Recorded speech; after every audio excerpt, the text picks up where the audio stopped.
Okay, so I don't know. This one I'm going to block because if you go and have an account and you're so sad that you went to make a fake account that says Dino socks, well, yes, we can ban that one. I understand. Believe me, I understand. Some of you have had a concern because all you lefty liberals out there wanting to make sure that, nobody steps out of line in any way have made a comment about my fingernails. It's true. On this hand, they are longer than this hand. That's because I play the guitar. Here is a guitar, in case you didn't know what one was. Is that the level we're going to get from Jim? I hope we have something a little bit more interesting. So 2 minutes to go. Let's do this thing then. Now, some of you have already predicted that I'm just going to, at some point, walk off because he's going to upset me. So this is definitely a possibility. But, I've got... If he starts making personal insults, I'm going to do it. So if you're all there wondering if it's going to happen or not, I can remove it. If somebody starts being disrespectful to me, I'm going to bye-bye. Because I'm defining my own space, which I know some of you guys out there really don't understand that concept. Let's see what happens. This should be interesting. So there are two. So I have no idea which one it is. Oh, maybe it's this one. Yeah, we'll see what happens.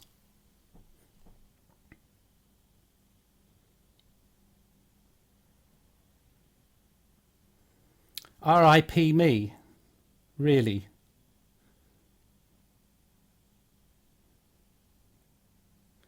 I don't know. It's not 9 o'clock yet. We agreed 9 o'clock. 9 o'clock is... 9 o'clock. He's online. Yeah, he's there. He says, ready when you are. All right. Let's do this thing. Can you hear that? Hello? Hello. Yes, I think they can hear you. So you're okay, am I coming through clear? Can you? Yeah, yeah. Okay? So apparently your name is Jim. Yep, that's correct. I'm Jim. Okay. So Jim, what? Right. How can I help you? Well, first I just want to make sure, is the audio coming through all right for you? Sometimes my Skype is a little iffy. No, everything is fine. Okay. Yeah, the level's a little high, so let me just get that right. Yep. Okay, it's good.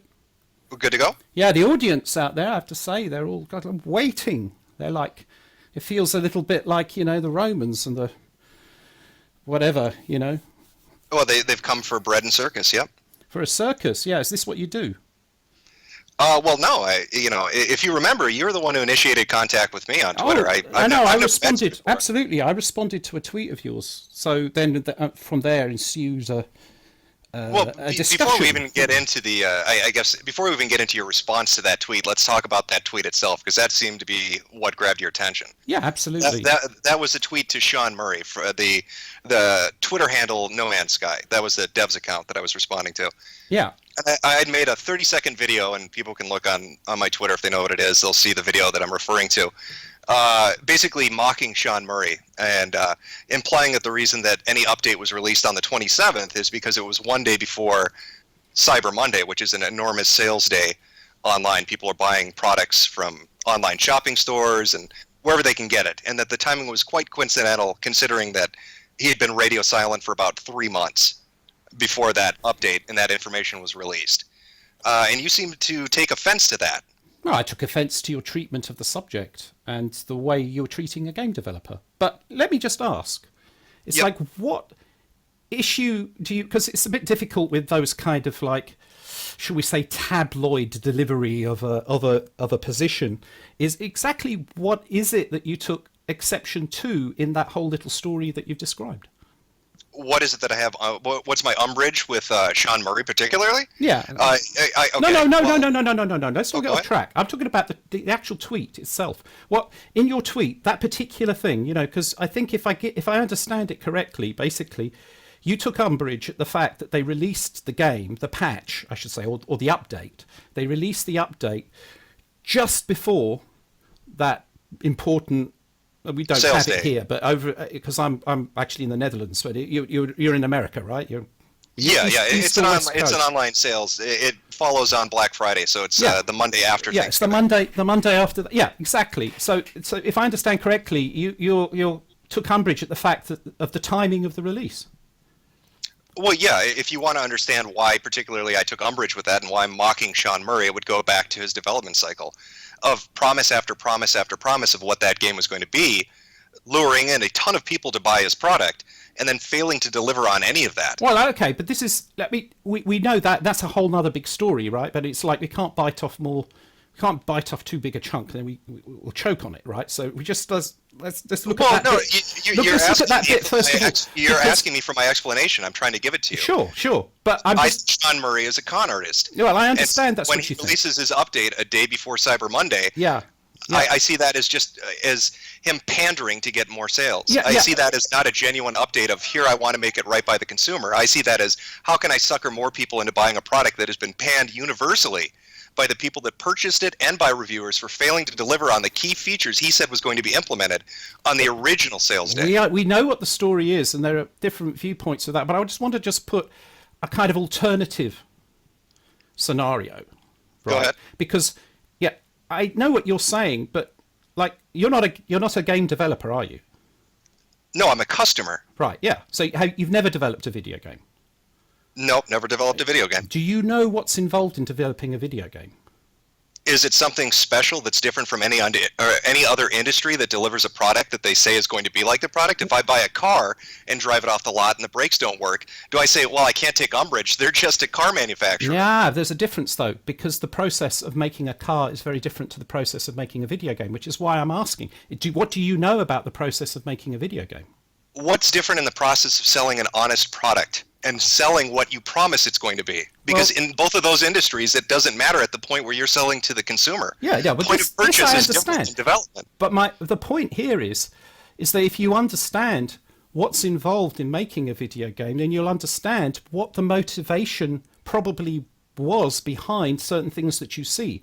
So, in other words, I mean, I'm not going to argue with you on the fact that when a developer releases a video game, if there are people who don't like the video game, they don't like the video game. Okay, and then they can feel upset. We understand that. This isn't about no. This but isn't what about you were doing, one sec. What you were doing in your argument was reading into what the developer's motivation was. And I'm trying to say, if you understand the process of making a video game, you can see that there may well not have been that motivation to it. Not directly anyway, not in a cynical way. Okay? It's the cynicism that you're referring to, and it's the cynicism is I feel misplaced. And I say that as someone who's been making games for a very long time. So in other words, right, the problem is that you've got your perspective and the game developer has their perspective. The game developer's perspective is often in a world that is very complex, where it's very difficult to even just get the product to ship. Okay? And your perspective is one of just being a customer who gets a product, has expectations for the product arrives, either the expectations are met or not. Okay? Now, well, no. You can't say as a software developer that it's some kind of special profession where you're given leeway to explicitly lie to the consumer because it's a tough job. You should never lie. I agree. Well, you should absolutely agree That's what Sean with you. Murray did. Did he not? Did he not lie to people and say that there would be multiplayer, that there would be features that were never included, that they had to go and reprint labels for boxes that were already shipped because their legal department was worried about online components getting lost? The reason I said let's not, because I could talk about that all day too, but I want to talk, because if you want to understand why I took umbrage at your tweet, I'm explaining to you why it has to do with the process. Now, you might feel justified in doing that because explain of the history. process to me then. Explain what makes it so special that you can lie and deliver a bad No, product. no, don't try to put words. And expect the consumer to accept it. That's unfair. No, you're putting words in my mouth. I'm not going to try and justify that. The gist of what you're telling me is that it's a hard job, so we should give them more leeway. Right, That's let's bullshit. try and find a bit of common ground, right? Do you think it's ever right to lie? There could be justifications for it, I suppose, in some absurd scenario where if you don't lie, some kid's going to get murdered. Okay, so really what it means is that if you accept that there are some situations where lying is acceptable, it becomes in the end the motivation for the deception. This is nothing connected with video games. I'm going talking philosophically here. Okay. Okay. It is the intention that matters, right? You said it yourself. In some situations, okay, intention matters. Well, if we live in a world where it's possible that any of us could lie to anyone else, how do we ever get along? That's called trust. That's the purpose of trust. The purpose of trust is that, because there is no written hard and fast rule about every single way that we should behave, then the way that we manage to get along as people is that we trust each other. And the trust comes from the idea that people do something because they are motivated in a positive way. They have a positive intention. Would you agree? Oh, okay, so I just want to make this clear here. You're going to take this into a philosophical discussion rather than a simple business matter. Well, because that's the only way you can defend it. It is with generalities. You can't specifically talk about Sean Murray and No Man's Sky. No, one moment. When you say the word lie, the problem I have with that is that what appears to be a lie to you, right, might not actually turn out to be intended as a lie, or might not actually be a lie. I don't care what his intention was. He lied. At the end of the day, he did not deliver the features he promised. And we didn't find out about that until we bought the product. That's bullshit. That is your view, and you're entitled to that view. That is the reality. That's why people were upset. What? Wait a minute. That's your view. That's not a reality. It is a view. What do you mean that's not a reality? Are you kidding me? Well, have you not seen the reaction? Did he not say there would be an online component that people could interact with each other in the game and never what, mate? I would have to answer that question honestly. I would have to actually go back and research all the things that were said. Okay? So I'm not going to argue with you on that one. What I'm going to say is... So you defended a man who you don't even know what he said. You just jumped in because you saw me talking to a game dev who lied to people. Do you want to understand? No. Do you want to understand why I said that or not? I'm trying to explain it. You just said you don't know what he said, so you can't judge whether he was lying or not. So why did you defend him if you don't even know in the first place? But you weren't talking about him lying. Yes, we were. Not in the tweet. Not in what I was reacting to. What I'm trying to explain to you. What I was reacting to was that you took the view that it was cynical for the game dev to wait until the day before, that Monday, to release the game. Yeah, I'm saying he's a fucking greedy thief. You're right. That's wait exactly a minute. How did we get to that? That's not implication. Well, that's a direct statement. We go from... So that's quite a jump there. How is that a jump? I just explained to you at the start of the conversation that's what I meant. That's quite a jump. All right, let's just say for a minute that everything that you said is true about what happened before, up until the day the game was released. Okay? I happen to disagree. And there are other people who happen to disagree, but let's just say that by some kind of objective scale you were right. Then we have to look at what's happened since. Okay. I don't care what's happened since. He's already ripped people off. Now, wait a minute. You are talking about, because your thing was about what happened since they released an update. That's what I'm talking about. I'm talking about the update. Do you think he's redeemed himself? Do you think he saw the light and came to Jesus and released the patch because he really cares? Did I say that? No, I didn't. No, I'm asking you a question. I didn't say you said it. I said, do you think he's seen the light and come to Jesus and wants to release a update because he feels so bad? Actually, sorry, that was a bit confusing. What's Jesus got to do with it? It's a turn of phrase. Did he see the light? Did he come to Jesus? You know what I'm talking about. No. What you're saying is do you agree with me and my exact perspective on exactly Sean Murray and all the rest of it? And you just set up the situation where you said, let's go with the assumption that everything you said is correct, that Sean Murray is a lying, greedy motherfucker. No, I didn't say that. You just did. Rewind the stream and listen to it. Okay, shh. Okay, all right. What I said was, let's just go for a minute to say, okay, let's just believe for a minute that that reality that you had was right. the And so one, right? going So up let's on just say that. But I disagree with it, but let's go with that, right? And just say if that's the case. Then, because you have that view, you then can only see what happened since in a certain way. Now, what about an alternative explanation? Oh, You mean something other than objective reality? Okay, what's no, the alternative explanation? there's the problem with objective reality. If it's objective and real? Okay. Well, wait a minute. No, I've got a different opinion to you about what happens after that point. Okay. Okay? I have a completely different view, which is based on years of experience of being a game developer, which is why I said, do you know anything about the video game industry?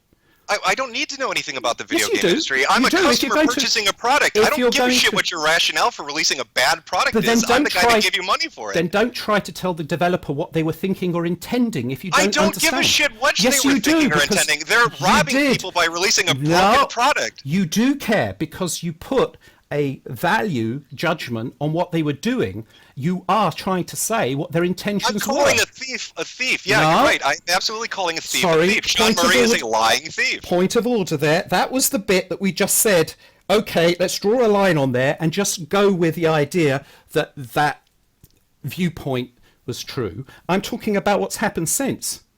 And I'm telling you in response to that, I don't care if he came to the light, if he saw Jesus, if he said, Okay. I'm going to release this because I truly believe I've done wrong and I want to make amends. My point is he's already robbed so many people. If he wanted to make amends, he would have gone out publicly and said, I released a product that I lied about. I released a product that was broken. I released a product on promises that were never delivered. Maybe he doesn't feel that's the case. They had a tweet they sent out where they said No Man's Sky was a mistake, and then they deleted it. And then they played a game where they said, oh, our Twitter account's been hacked because they said that. How do you know? How do I know that he wasn't hacked? Because that's the Internet 101 when somebody fucks up and wants to say, oh, I didn't really do that. It's, But I've been sorry, hacked. that's just circumstantial. And also the tweet. I hear that tweet. You know the way I read the tweet? I read the tweet as, oh my God. I don't know when it was timed, but when it depends on the timing, right? So I don't have the facts there. Maybe you can tell me because you seem to be an expert on it. I am an what the expert timing, on what the getting, I'm an timing expert was. on when people spread bullshit, which is what Sean Murray's doing. I'm an absolute expert on that. I can sniff it out. You're right. I am an expert. Yeah, so it on just depends on the timing. But leaving aside the timing, which might prove this viewpoint to be incorrect, I don't know. But if I'd seen that, what I would have thought that developer was saying was, shit, we didn't expect this to get this kind of vitriolic reaction. Maybe, there's a regret to having even bothered to try and make the game in the first place. And that's because I'm likely to take that viewpoint because I'm a game developer, right? And I can understand how you take the other viewpoint. But the point here is what was the purpose of your tweet? The purpose of my tweet is to take the piss out of him. The Why purpose do of you my want- tweet is to remind him that he's a fucking con artist and to remind other people not to believe his bullshit. That's the purpose of my tweet. So I'm getting a bit confused here because basically the purpose of your tweet is to spread your perspective. So are you saying the purpose of my opinion is to give my opinion? Yes, that would be the purpose of an opinion. Is it? Is that the only purpose of an opinion? What would the other purposes of an opinion be? Well, you have an opinion, one that's open to change. An opinion in the end is a model of the world. And if you can argue it well, other than, oh, it's so tough being a game dev and Sean Murray's a great guy, you're going to have to give me more than that. He's sitting on hundreds of millions of dollars from the sales of that game. I have no idea the character of Sean Murray. I don't know him. So then why would you defend him and jump in Because he's to a that game conversation? because he's a game developer, and I think you were treating. So it's camaraderie. The only reason you care is because you're a game developer too. You don't give a shit about the customer. You care because you develop games. I care about the customer, and I know that Hello Games care about their customers too. How do you know that? Because I know. No, how do you know that? You just said that I couldn't know these things. So how do you know Sean Murray gives a shit? How do you know he's not sitting there right now laughing at people upset about his game? You know how? Because I have trust in that camaraderie. Now, if I'm shown to be wrong, what?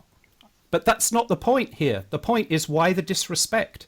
Because why should I trust your trust? I'm the guy putting money down. It's not your money, is it? Are you buying me games? You don't need to trust my trust.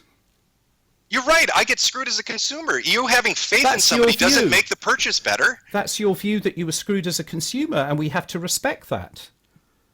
No, that's not just my view. Go look at the reviews for his game. Load up Steam and take a look at No Man's Sky. No, load up Steam and take a look at No Man's Sky. It is one of the most negatively reviewed games possible with the most refunds that have been given.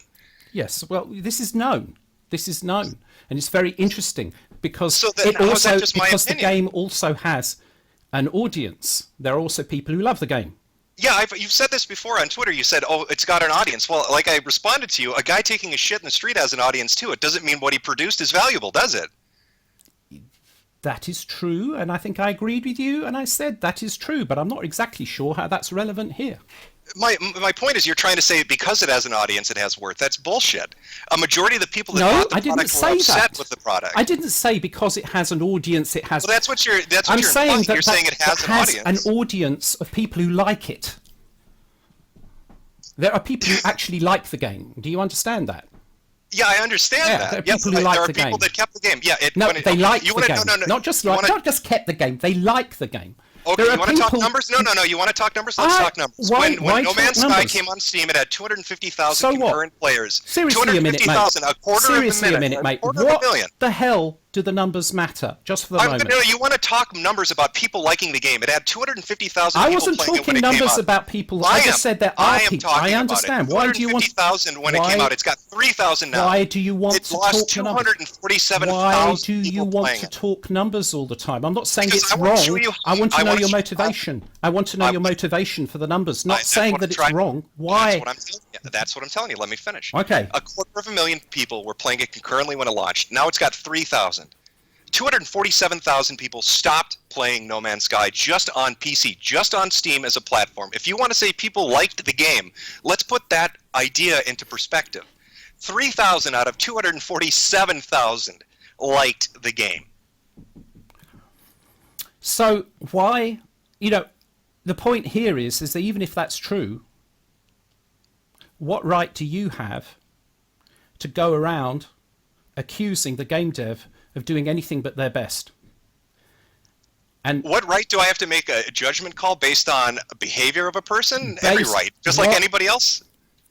what right do you have to read into that with any justification, statistical justification, the intention of the developer when you do not know what was going on during the development and what it takes to make a video game, and also the complications of PR of a video game? Well, first off, like I said earlier, I don't care what the And if you don't process care, you involved. shouldn't make a commentary on it. Are you going to let me finish, or are you going to just get jabs in? Like I said, I don't care what the difficulties involved in making a video game are. I look at it from a customer's perspective. Any product that's put on the market with a promise of how it's going to be should live up to that promise. I'm giving you money I worked for. If you lie to me to get that money, I don't give a shit what your justification is, what your rationale I or excuse agree. is. Yeah, okay, I agree with you on that. So then, by an objective measure, we have to look at the thing that the Advertising Standards Authority have ruled that there was no misleading. Oh, okay, I want you to go look at clips of Sean Murray telling people like Stephen Colbert, telling people at IGN, telling people on Game Awards that it was going to have multiplayer, that it was going to have all these features built in. Yeah, you can run into other people. Yeah, you can have interactions with people in multiplayer. And then a day before launch, they redo their packaging because they don't. With no explanation. It's just the game's launched. Oh, by the way, there's no multiplayer. Yeah, I'm Thanks not for saying- everybody pre-ordering the game and giving us money on a promise we never delivered on. Yeah, Delivered on. Thanks and- for giving us the money. And if that's the case, then that would be bad. And I'm not going to assess whether or not that was the case. The only reason why I'm going to be cagey about that one is because it's complicated. When a you can- wait like I said, a you minute. can Let look me up the explain why clips. it's complicated. When a game developer is making a game, they will often talk about their aspirations for the game. But as they build the game, right, those aspirations are not going to be so. 1 second. Yep. This. Take your time. 1 second. I just need to. I'm not going anywhere. I just need to check something, okay? Because life Yeah, goes on. All right. that- So I'll be right yep, back. that's fine.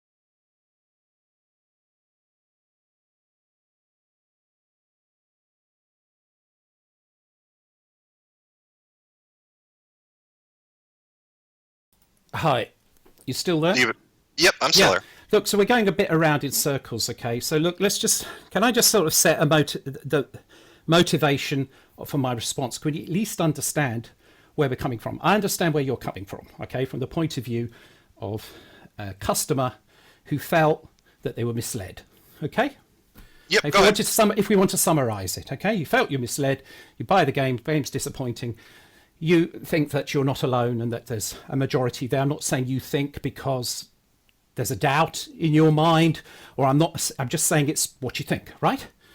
And then you wonder why I took exception. And this is where it gets tricky, right? Because people find it difficult to detach one issue from the other. And can I just describe what I think the story is? Yeah, go ahead. Right, which is, I don't know, okay? But nor do you really, because I'm going to guess, and so you're guessing too. That's my point. But because I am a game developer and I know about making games, maybe this other perspective might be helpful. If we say that, there is no doubt whatever the intention was, the effect was as you describe, and that that's the way a lot of people felt. Okay. So what would you do, or what would I do if I was in that situation? I want to make it right. So the first thing is, well, if we make it right, what do we do? Now, there was always planned additional content. This is known. The silence thing. When the crowd are booing, all right, maybe it's good to stop trying to communicate where your words get twisted and just put your head down and work on the product. So it seems like that's what they've done. They've worked on the product and they have released an update which, from what I have seen, is being well received. Might not in your mind make up for whatever evil deeds in your mind, not being sarcastic, but they are what you think, right? And what other people think. It's not saying it would make up for that. In fact, it's an irrelevance as far as I'm concerned. It's up to you whether it makes up for it or not. I mean, But I'm talking about what the developer will have done. To do this patch in that period of time will have required an awful lot of work, but also requires an awful lot of risk management, which means that you might have in mind what you want to release. But because video game development is unpredictable, and this is the huge difference that I was alluding to, you can want to put so much into your game that you may well find that you have to cut because of problems with the schedule, because of problems, unexpected things turning up. Right? This is what happens time and time again. And so that's the reason they won't have said anything. In fact, it makes perfect sense. We're not going to talk about what's coming out in the next patch until we are sure, until we are absolutely sure we can deliver.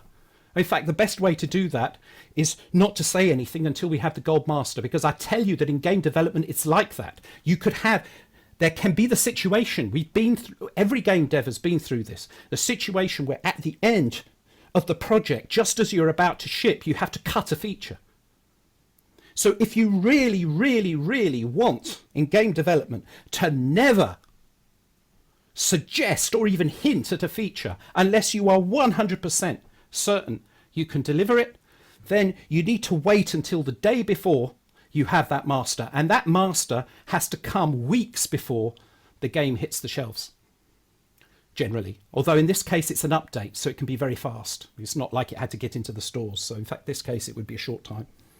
All right. That's the reality of game development. So when you look at that, then you can understand maybe that's why they kept quiet. And in fact, he even said that. That's why they kept quiet and why they delivered it. Now, the second thing I'll say to you is in deciding how much to put into the game, it makes strategic sense to ensure that there's a release date of the patch that is in time, or the update that is in time with some point where there are a lot of sales. Every game developer would do that. Like, make your game for Christmas. And so it's entirely natural that that would happen. So when I look at that story, what I see is just normal game development and nothing cynical at all, but looked through your perspective on things, right? the way you're looking at it makes it look like it's some kind of horrible, cynical thing. And no, it isn't. They probably had a ton more features they didn't manage to get in there in that time, because they have to set a time. And why not set that as the time they want to release for that date? Oh, okay. I guess my response to you would be, on the 2 points that you've raised, would be this. In regards to delivering a product that you promised, Sean Murray, and again, you don't have to take my word for it. Later on, if you have the time, you can go look it up. There are numerous clips of him throughout the past year before the release of the game. Yeah, sure. Yeah, saying the things that I'm talking about features that were never in there. He had a year to promote that game, and a year of pre-orders, people ordering the game ahead of time, talking about it going gold before it's ever shipped. And no time up until the launch of that game did he come out and say, you know what, these aren't in here. No, I told you why. No, yeah, but what I'm saying is, if you're releasing a product, what I'm saying is, if you're releasing a product and you're promising people something, then you damn well better give them a heads up and say, you know what, I couldn't deliver on this. Yeah, your product is not going to be how I promised it. We're going to offer a refund for anybody that wants to refund their pre-orders. I'm sorry. It's a scary thing to offer to do that. They may have wanted to do that, but then there is the other side of it, which is that then maybe they're afraid that they should be afraid if they released a product that didn't have the features they promised. Yeah. But they should still own up and treat the customer well. This is where we come back to. This is where I agree with you, mate. I agree with you on that point. If you're in that situation, I agree with you. All right. And I'm not going to comment about the details of this particular case to say whether or not or whatever. In principle, I agree with you. If you promise something, you should deliver it. Yes. I would say that the biggest problem here was the expectations got out of hand. And we can look at that and say, what do we learn from it? Okay. Well, I'd go back to this and say, how did the expectations get out of hand? They got out of hand. People expected what they were promised. Nobody imagined features were going to be put in there. They went on what Sean Murray and the No Man's Sky Hello Games dev team told them. The customer didn't think, oh my God, he's going to put multiplayer in there when he never mentioned it. They didn't think, oh my God, he's going to put all these features in there. Yeah, but the announcement of multiplayer did happen before the game was released, but then you've got the problem of pre-orders. So I'll be honest with you and say I don't really like the idea of pre-orders either. I think pre-orders are bad. For this very reason, right? Because and I agree with you. I think pre-orders are terrible, and I think alpha and beta testing and having people pay for that with early access is ridiculous. No, I disagree with that. Actually, I disagree with that. One of the most successful. No, you go too far on there with me. Let me finish my thought. Let me finish my thought, and then you can disagree. Okay, go on. I think there's a trend in game development and in the gaming industry as a whole, as of late, to take advantage of the consumer and get as much money as possible. That goes into things like early access with alpha and beta testing, having people basically take the role of Q&A and pay you money to bug test your game rather than have you go through the code and do it yourself. Oh dear, there's so much there. You can respond. Let me finish. Yeah. I also think the issue with DLC these days has gone in a ridiculous direction with on-the-disc DLC, where they chop out content and then sell it back to you when it was originally part of the game to try to increase revenue streams. I think the customer, as far as video games and software is concerned, have become these milkable money bags where companies think that they can take advantage of a customer and do whatever they want, because what are they going to do? Who cares about their opinion? Yeah, that's my feeling on that. Okay. And one other thing, and as far as Sean Murray is concerned, and Hello Games, going back to that theme, the second point that you had raised about releasing the update patch and they want to do it near a sales day, if he really felt bad about releasing product, hypothetically, according to you, but if he really felt bad about releasing a product that failed to deliver on the features he promised his customers initially, then it shouldn't have been centered around a sales day. That practice should have been abandoned. He should have come out and said, you know what, we fucked up. We're going to make it right. I'm sorry I didn't deliver what I promised I was going to deliver. I will do my best to make it up to you and get a patch out and have the content that we didn't deliver on. And sales day be damned. Who cares about Cyber Monday? I'm going to make it up to you because I value the dollar you worked for to pay me for the product I promised. Yeah. So sort of, you know what? They released it and they haven't charged for it, so it's free additional content. So I think in their minds they were doing that. And then as for the judgment call that you're describing, you're not on the board, their executive board. You're not the one who's sitting there looking at the cash flow situation and deciding, how to manage the risk. It's easy to say that, but you know what?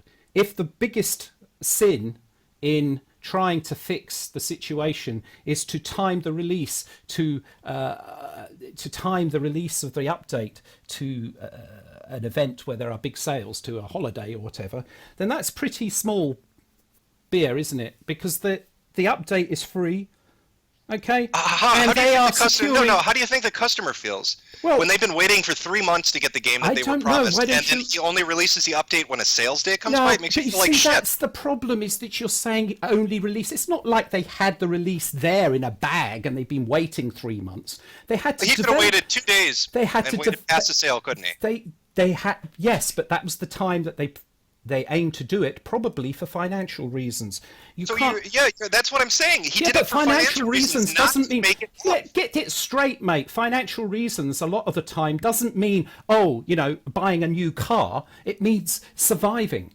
And he's not just surviving. He sold $100 million worth of his product. I don't know. I'm talking from the point of view of game development in general. I'm talking specifically about Sean Murray. He is not a struggling indie game dev. He is a multi-millionaire from this product alone. Hello Games is financially sound and in the black. Great. Well, then take up that. But you can do it in a respectful way, and the way that you. Why would I be respectful to somebody who treats their customers like shit? Why would he deserve respect for taking advantage of people? I don't know, but if you want to know why I have no idea, but if you want to know why I responded to your tweet, which is why we're talking in the way that I did, I've explained that. And that's why I don't want to get dragged into. It's not about Hello Games. It's about looking at a game developer, from my perspective, doing their best, and then getting treated when they do their best to that kind of abuse. I see it as abuse. Everybody deals with abuse. If you look at my YouTube channel, I get called a faggot and autistic on a daily basis. I suck it up. Why did you call me autistic? You invited it. Go look at the tweets. You said, you asked me specifically. You specifically asked me to talk about autism. You said, no. I did that because only if you promised us lots of new insults. I did that. Right? Yeah, of course. Because you know why I was saying that. Because I have to deal. You want to know? I'll tell you why. Because I have to deal with abuse frequently. Okay, I've had to deal with abuse my entire life. Everybody does. That's the common thing that is said. Well, in this case, right, you actually spontaneously asked me if I had autism. Yeah, I asked you. I didn't. That's how it started. I said, "Do you have autism? You're autistic, aren't you?" Because you called me Hugh meme. You called me Hugh meme, which is a really autistic insult. No, but you know what that means? Yeah, I looked it up on Urban Dictionary. Where well, I don't know. It's a word I made up. What does it say in Urban Dictionary? It says a living meme. Well, actually, that's probably about right. That's kind of what I was thinking. But this is a philosophical thing that's going on. And if you took offence at that, I apologise, okay? It's not... I didn't take offense at it. I looked at that response and I was like, this is, and I'm not insulting. I'm not saying you're autistic. I'm saying that's just something somebody with autism would say. Yeah, but it's a bit weird to suddenly sort of say, so, okay. But look, just so you understand where I'm coming on with this Hugh meme thing, it was, it's very simple. It's the fact that you've got human behavior. I'm alluding to that which makes you different from a machine. If a human being is just responding to memes all the time, or is a meme carrier, right, they become like a machine. And what I see very often these days are people that they're all the same. They all kind of like wear a uniform of opinion. It becomes they are more like a machine than they are a kind of a sentient being. And that's maybe now I've said that you'd feel offended, but maybe I shouldn't use it. But the point I'm saying is that it just seemed to me that what you were doing was an automatic response. It isn't really sitting down and thinking about it in a kind of a more in-depth way. All right? And that's where that comes from. But, and all I'm saying in response to that is that comment comes off as autistic. That's why I asked you. I was legitimately asking you because I've run into people who have autism who've said stuff like that, and so I didn't know where you're coming from. It's not actually true. Not true. I am not, as far as I know, autistic, and I say as far as I know because, I've never been tested, so I'm not an expert. I'm not a doctor, but as far as I can guess, I probably am not. Now, can I ask you a question as a follow-up to that? And this is, I'm being completely legitimate with you. But on Twitter, you'd said, bring your insults, get your fanboys whipped up or riled up, something to that effect. And be insulting, let's see what you can do. But I noticed during your pre-stream, people were saying you're blocking them, that you're blocking them from Twitch chat. So why would you ask them to be like that and then block them for acquiescing and doing what you asked? Well, I did say before you came along what the rules of the channel of my stream are, because the thing about my stream here is that this is nothing unusual to what I do every day. Pretty much every day since the beginning of April, I've been twitching development on my game. So, and what I like to, it's impossible right now because the chat is off the flipping scale, so I'm not even looking at the chat right now.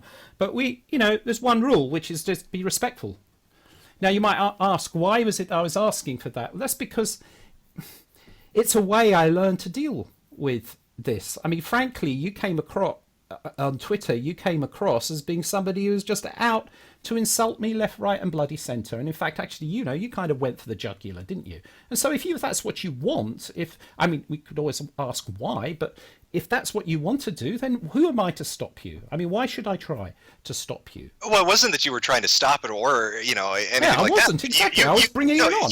Yeah, but what I'm saying is you were encouraging it. So then why ban people for acquiescing and doing as you say, and waiting for them to get to your stream and saying, no, don't do that, even though I told you to on Twitter? Yeah, well, because Twitter is not my stream.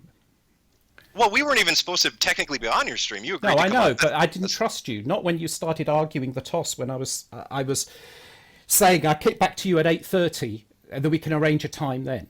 But that wasn't good enough for you. That wasn't good enough for you. And not only was it not good enough for you, but you start tweeting all these comments with insinuation about it when I had every intention of, of figuring it out. But I wanted to go and spend some time because I work probably around 90 hours a week again, and I have a couple of hours with my, my significant other. Uh-huh. And I wanted to do that before, carrying on with this. But that wasn't good enough for you. So at that point, I said, well, if you want to do this, you'll have to do it in my place. Yeah, but to be fair, you agreed. I didn't put a gun to your head. You said, yep, I'd like to do the Metacast, and then you followed up with... No, I didn't say. I said, let's do it. And I know then you dragged up the thing. But anyway, look... You directly responded to, if you would like personal insults, come on my Metacast stream. I'd love to hear you defend your game. And you responded, only if you promise to have lots of insults lined up. I know. Can we talk about autism? Okay, we can do that. And then I specifically asked you for a time, and you took an hour to get back to me. And then you said 8:30, whatever your time is. I don't know. When you said you asked for a time, I missed the tweet. My Twitter was really full. Come on. And there also I had to go and have dinner. So the point here, mate, if you want to know why I switched the venue, I gave you the answer. The reason I switched the venue was because I didn't feel that you were respecting my boundaries. So if that was the case, I really didn't want to come over to your place. You didn't put any boundaries. You asked me, when do you want to do this? And when I responded, you said nothing. And when we talked about it, I said, oh my God, you really are. I said, I'll get back to you at 8:30. We can pick a time then. But that wasn't good enough for you. Because if you can respond to me in a tweet and say, I'll talk to you at 8:30, you could easily have said, I'll do the stream at this time. I didn't want to give you a time then. You wanted Why not if you agreed to do it? Why not? I didn't want to give you the time right then because I didn't want to. That's respecting my boundaries. You couldn't respect my boundaries. What I'm asking you is I don't understand why you're saying you don't want to. If you agreed to do something. Is it important for you to understand my boundaries for you? You accepted the challenge, though. I'm here as a nicety. I gave in to you changing the venue and selecting. I know, which was good because it wasn't going to happen otherwise. Right. So what you're telling me is you lied to me when you said you'd come on Metacast. No, you see, here you go again. You just said it wouldn't happen any other way. So when you said I will come on your stream, lying. No, I said okay. I was up for it. We negotiated when it would happen. I didn't like the way you were negotiating. And so I renegotiated. Hey, what is there more to talk? You want to drag this one out? I'm going to check the crowd out there. How's the crowd doing? How are you all finding this? It's like, wow. You're right. I'm going to talk about this because it comes back. Okay, our whole conversation has been about how game devs treat their customers. And you're saying that as your perspective as a game dev, this is what you think. And here I am talking to a game dev who gives me his word that he's going to come on Meadowcast. I just said, yeah, sure. But you know what, mate? You know what, mate? No. No. He's saying he wouldn't do it, or he would do it, but only here and then and this. What's fascinating about this is that the problem at the bigger scale is shown at the smaller scale as well. All right. What I actually said was, yeah, okay, why don't we do that? But we had to actually organise a time. We tried to organise a time, and I didn't like the way that you were organising the time. I got new information about you. When I got that new information, I didn't feel comfortable about coming over into your venue. Now, given that that was the case with the new information that I had, I made a choice. And this is one of those situations where it's not about lying. It's about I was open to it. And then I was close to it when I got new information. Now, wait. Well, this is really important. Wait. Yeah, it is important. You initially said that you didn't like the way I was trying to set up the time, but now you're saying it was because you got new information. So were you lying to me then, or are you lying to me now? Information was the information I got in trying to negotiate a time with you. Information I got about you from that interaction about the time. I sent you 3 tweets asking, when are we setting this up? You never responded. So how is that me not respecting your boundaries? Several times, and I said, I'll get back to you at 8:30. Come on, mate. I'm looking at our interaction on Twitter right now. Do you think the audience are loving? Do you think your fans are loving this? I don't know. Maybe it is. Maybe it's what they would do. But we could sit here all bloody day. Look, the point is, you want to know why I switched the venue. I told you. If this was my stream, we would have 3,000 to 5,000 people watching, and yes, they would be loving it. Yeah, well, maybe they would be loving it, which would be wonderful, but I didn't feel safe coming into your environment. I've told you why. Now, other than that, what can I do for you? You didn't feel safe? What the hell are you talking about? It's the fucking internet. What? What do you mean you didn't feel safe coming into my environment? What are you talking about? Well, let's just have a look at that. I'm amazed that you don't understand. Yeah, wow me. Explain it to me, because I really am curious. You have this huge, big channel with 3, 5, 7,000 people. Oh, wow. Okay, so you've got this. All right. It's your castle. It's your ground. It's your domain. This is my humble little domain and my humble little channel where I Twitch every day the development of my game. This is my place. I feel safe here. Your place, right? I have to enter that place on the basis of trust. It means to go into your place and your domain with your 5,000 to 7,000 whatevers means that I have to trust you. If I don't trust you, I'm not going to go in there. I didn't trust you. You talk the talk and you didn't walk the walk. You accepted. I didn't force you to accept. I talked the talk. I don't know who the hell you are. Maybe you think I do. I've never been to your channel. I don't know who you are. I don't know what you do. But you made the judgment basis based on an interaction on Twitter. So if you didn't like me or thought I was bullying. That's called being open to it. And then I changed my mind when I saw the way that you're behaving. Look, I changed my mind because of the way you were negotiating with me. Right? No. Sorry, but has this kind of broken your heart in some way? Has this kind of damaged your self-esteem? I don't understand what's going on here. It's very simple. I didn't like trust you. We come here. Just like I don't like people that talk the talk but don't walk the walk. You talked a lot of shit on Twitter, but then you backed out pretty quick. I didn't back out. I'm here. Yes, you did. I came here because you refused to come on Meadowcast after you agreed to it. Oh, after I agreed to it, and I've explained to you why. Okay? So now, either you can live with that. Okay, we had an interaction on Twitter where you said I was saying these mean, insulting things, and you were egging it on, saying, "Show me your worst, insult me the worst." Yeah, exactly. And you were fine with that, and you agreed to come on the cast at that point. But when I asked you what time you wanted to come on, that was the bridge too far. Well, no, it's you asked me what time, and you nagged me what time, and I had to remind you. I nagged me, and I reminded you times where you suddenly said, "Oh." He's gone silent on me. I wonder why. I had because you did. You didn't respond for 30 minutes. I was eating my dinner, and I come back and I say, "Okay, look, this is my routine. 8:30 usually ends." I said, "Okay, we'll sort out something. We'll organise something at 8:30," and you carried on.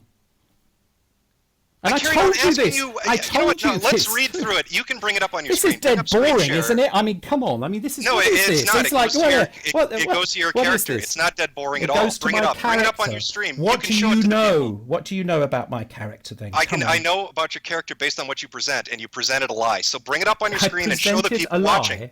I presented If I'm not telling the truth, prove me wrong. Bring it up on your screen and show it to the audience. Well, Show then our it's interaction. just like the same thing. You know what? I had an aspiration, right? Aspirations are all idea. I had a plan, and I thought it was a good plan. Plan is the wrong word. I had said yes in a tweet. Okay, let's do this. Okay. And then I found that, in fact, your behaviour didn't make me want to do it anymore. Now, if it's really that important to you, it's possible that we could do it another time. But it doesn't even matter at this point. It's my purpose of bringing this up is why would you talk all this game on Twitter and then say you're I told you. It sounds like such a bullshit excuse, mate. Well, it sounds like bullshit. Like, I was suddenly upset. Look, we can easy to resolve this. It sounds like a bullshit excuse to you. Okay. And now what? Chat. You can tell this to the people who follow you. They might agree that it sounds like a bullshit excuse to you. Well, you but have people following you. Ask them. I have explained to you why, and you can believe me or not believe me, and reflect on how this reflects on my character any way you like, but that is the reason why. Can we move on? Oh, okay. Well, let's continue then. We talked about Sean Murray. We talked about the Meadowcast. Let's get into the bulk of it, which was my response and then our interaction after your response to the initial Hello Games tweet. Basically, the rest of our conversation on Twitter. You want to move into that? Well, I mean, because there were two questions, I think, that were there. One of them was the whole thing about your tweet and my reaction, right? Which I think we covered. Well, no, I'm talking about because you are a game dev, and I brought up the game that you just recently released. So the second thing, that was the first thing, and I was just waiting to hear if you agreed, right? And the second thing is the question, it's a very good question, of how can I be proud of my game, right? Yeah. Yeah. So before I get into that, I have a question for you. Okay, go ahead. Are you proud of your channel? No, I do it for amusement. You do it for amusement. So you're not doing it for a living? No, there's no Patreon connected. There are no ads on any of my videos. I do it for free. What do you stand for? Nothing. Having a good time. I like having a laugh. You stand for nothing. That's right. Wait a minute. No, you do. You stand for having a laugh. Yeah, I like to have a laugh, yeah. But there's no brand cause, if that's what you're asking when you say what do I stand. So it's right. Okay. So that's why you're not particularly proud of what you do. You just sort of do it, and that's it.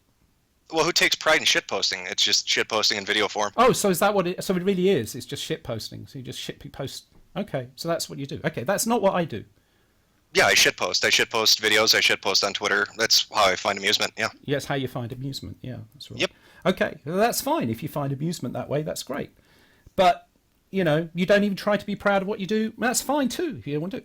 For me, video games is my life, right? Mm-hmm. So, okay, I've spent my entire life doing it. I've kept a family doing it, raised a daughter doing it. Okay. I've reached 51 years of age doing it. I'm still doing it. And it's something I love to do. And it involves putting yourself on the line. Okay. Where it matters. Not where it doesn't matter. Not where it's just like shit posting. It actually matters. It's hard to do. If I had to sum up all the hours that I've spent being a game developer, it probably must be about 30,000 hours by now in my life.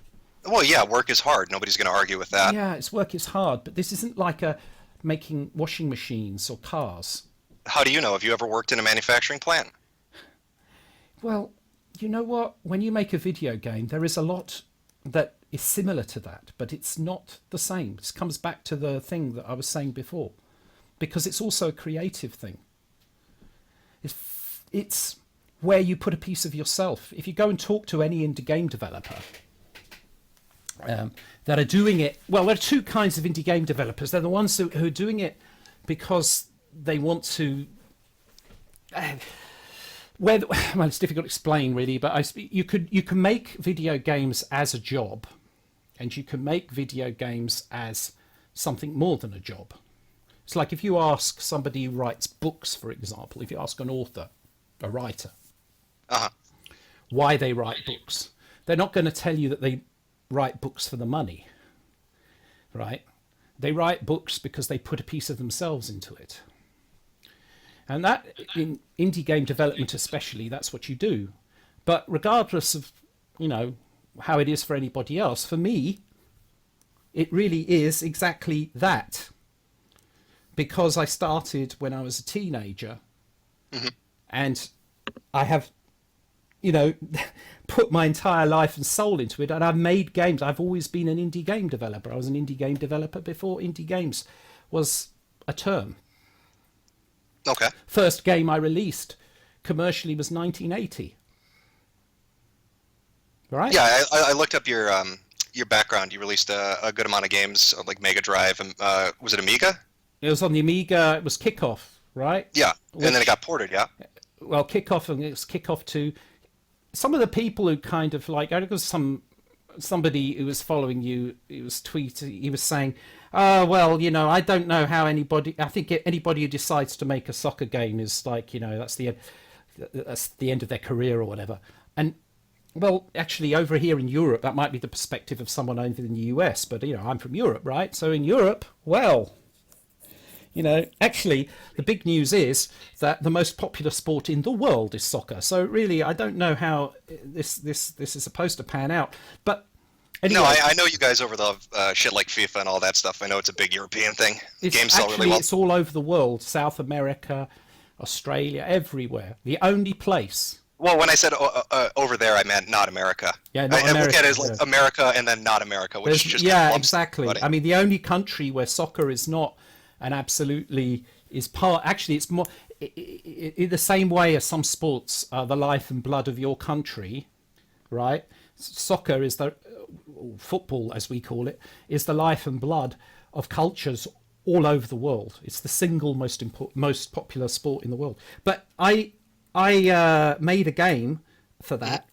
in my early 20s, and it was the most successful game for a while. Right? It was the most successful football game for a start for about 2 years.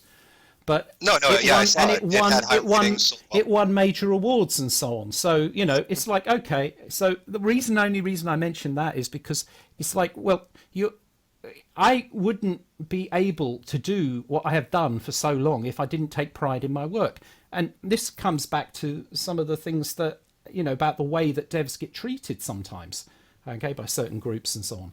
It's that you can take the point of view.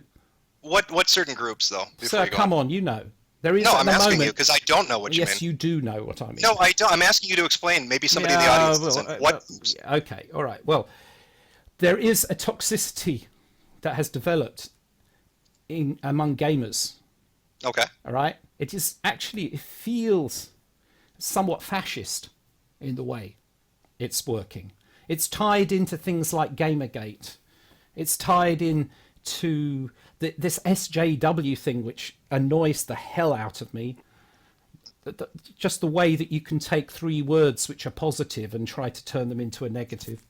But basically, what you've got is a thing where if you are someone like me, right, who makes games because they want to make the game they want to make. That's the thing I always have done, and what I did with the successful games of the past. Yeah. And what I have done after about 25 years of not being able to make indie games anymore, because people might not realize that indie game development kind of died out and started to come back about 8 years ago, right? Is that if you are doing that, you want to make the kind of game that you want to make. It's very, very difficult to get the courage to do that if you've got a bunch of people in the audience who are going to throw stuff at you, right? And that exists. So when you say fascist, how do you mean fascist? How are gamers reacting in a fascist I'm manner? not saying gamers. That's misleading. That's not what I said. I'm not saying gamers are reacting in a fascist way. I mean, that's not what I'm saying at all, right? So you're saying these are non-gamers that are acting like this? No, that's not what I said either. No, I'm asking you. Okay, It's a what is this? percentage. It's a small minority, actually. It's a A minority, minority of what?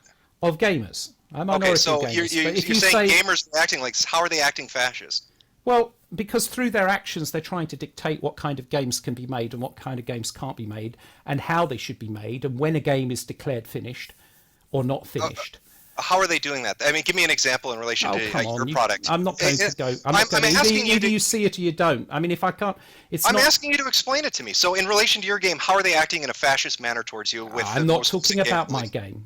I'm not going to talk about my game. Okay, pick one then, and give me an example of how they're being fascist and dictating. I'm not going to talk about my game because that would just be No, that's fine. ridiculous. Pick another game, and then give me an example of how they're being fascist. Okay, well, let's say somebody wants to release a game that is, we could say No Man's Sky in some way, but Okay. but then you have this other point, which there are 2 points with No Man's Sky. One of them is the one that you've already addressed or talked about. The other one is about the question about whether No Man's Sky is a game or not.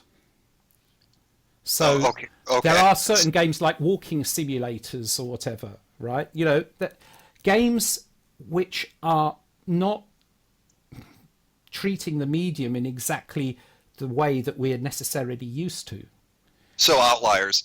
And they will get abuse. Now, here's the thing, is it doesn't matter if about people not liking the game.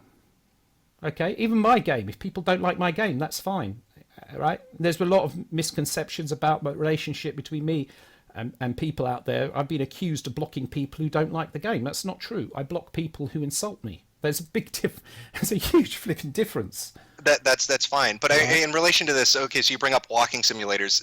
So how do you know that the people that are reacting to that with vitriol, saying mean things, let's say, how do you know those aren't just gamers that fucking hate walking simulators and think it ruins the hobby or ruins the that's the problem, the genre? Right? Okay, so it's like if they don't like them, fine. If they don't like them and they're hurling abuse at the game developer, not fine. If they don't like them and they go on some kind of warpath as if that type of game is a threat to games, that's not right either. And that is a form of fascism, isn't it? Hey, we can't have this kind.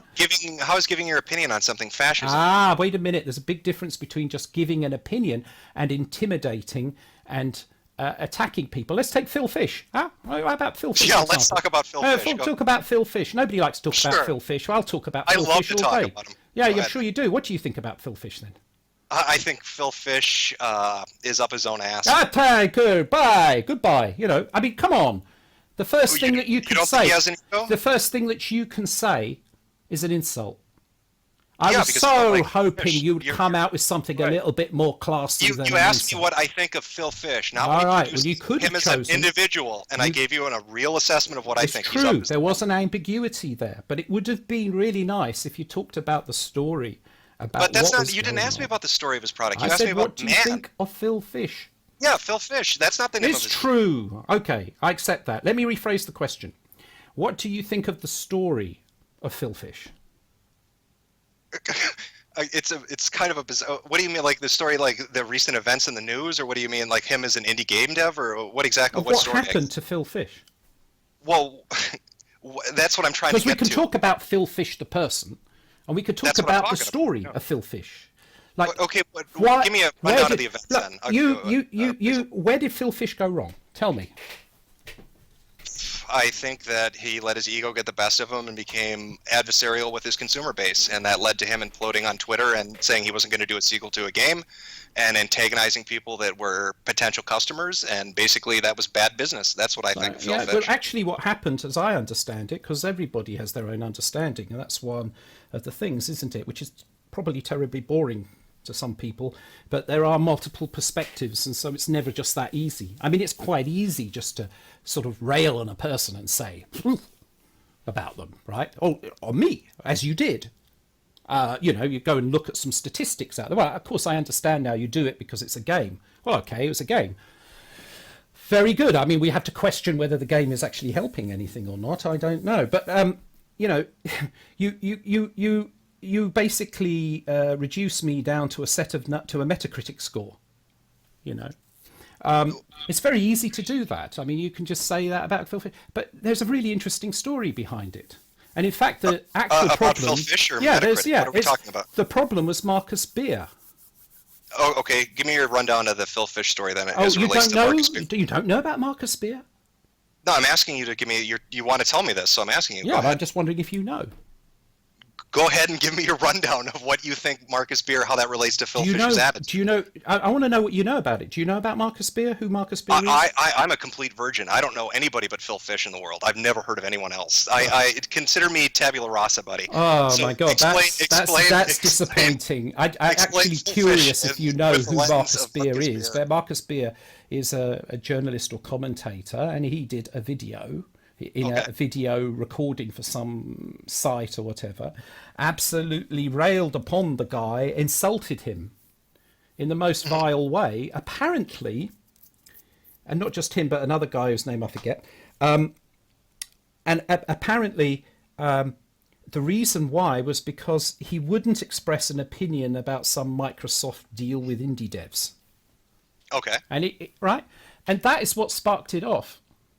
And so frankly, if I was, you think people dislike Phil Fish because of they were colored by that article or by Marcus Beer's opinion? You don't think they're turned off by him or they dislike him as an individual based on his actions? I'm sure that there was other stuff brewing, but if you're looking at the tipping point, that's what it was. Well, give me a percentage point of all the people that dislike Phil Fish.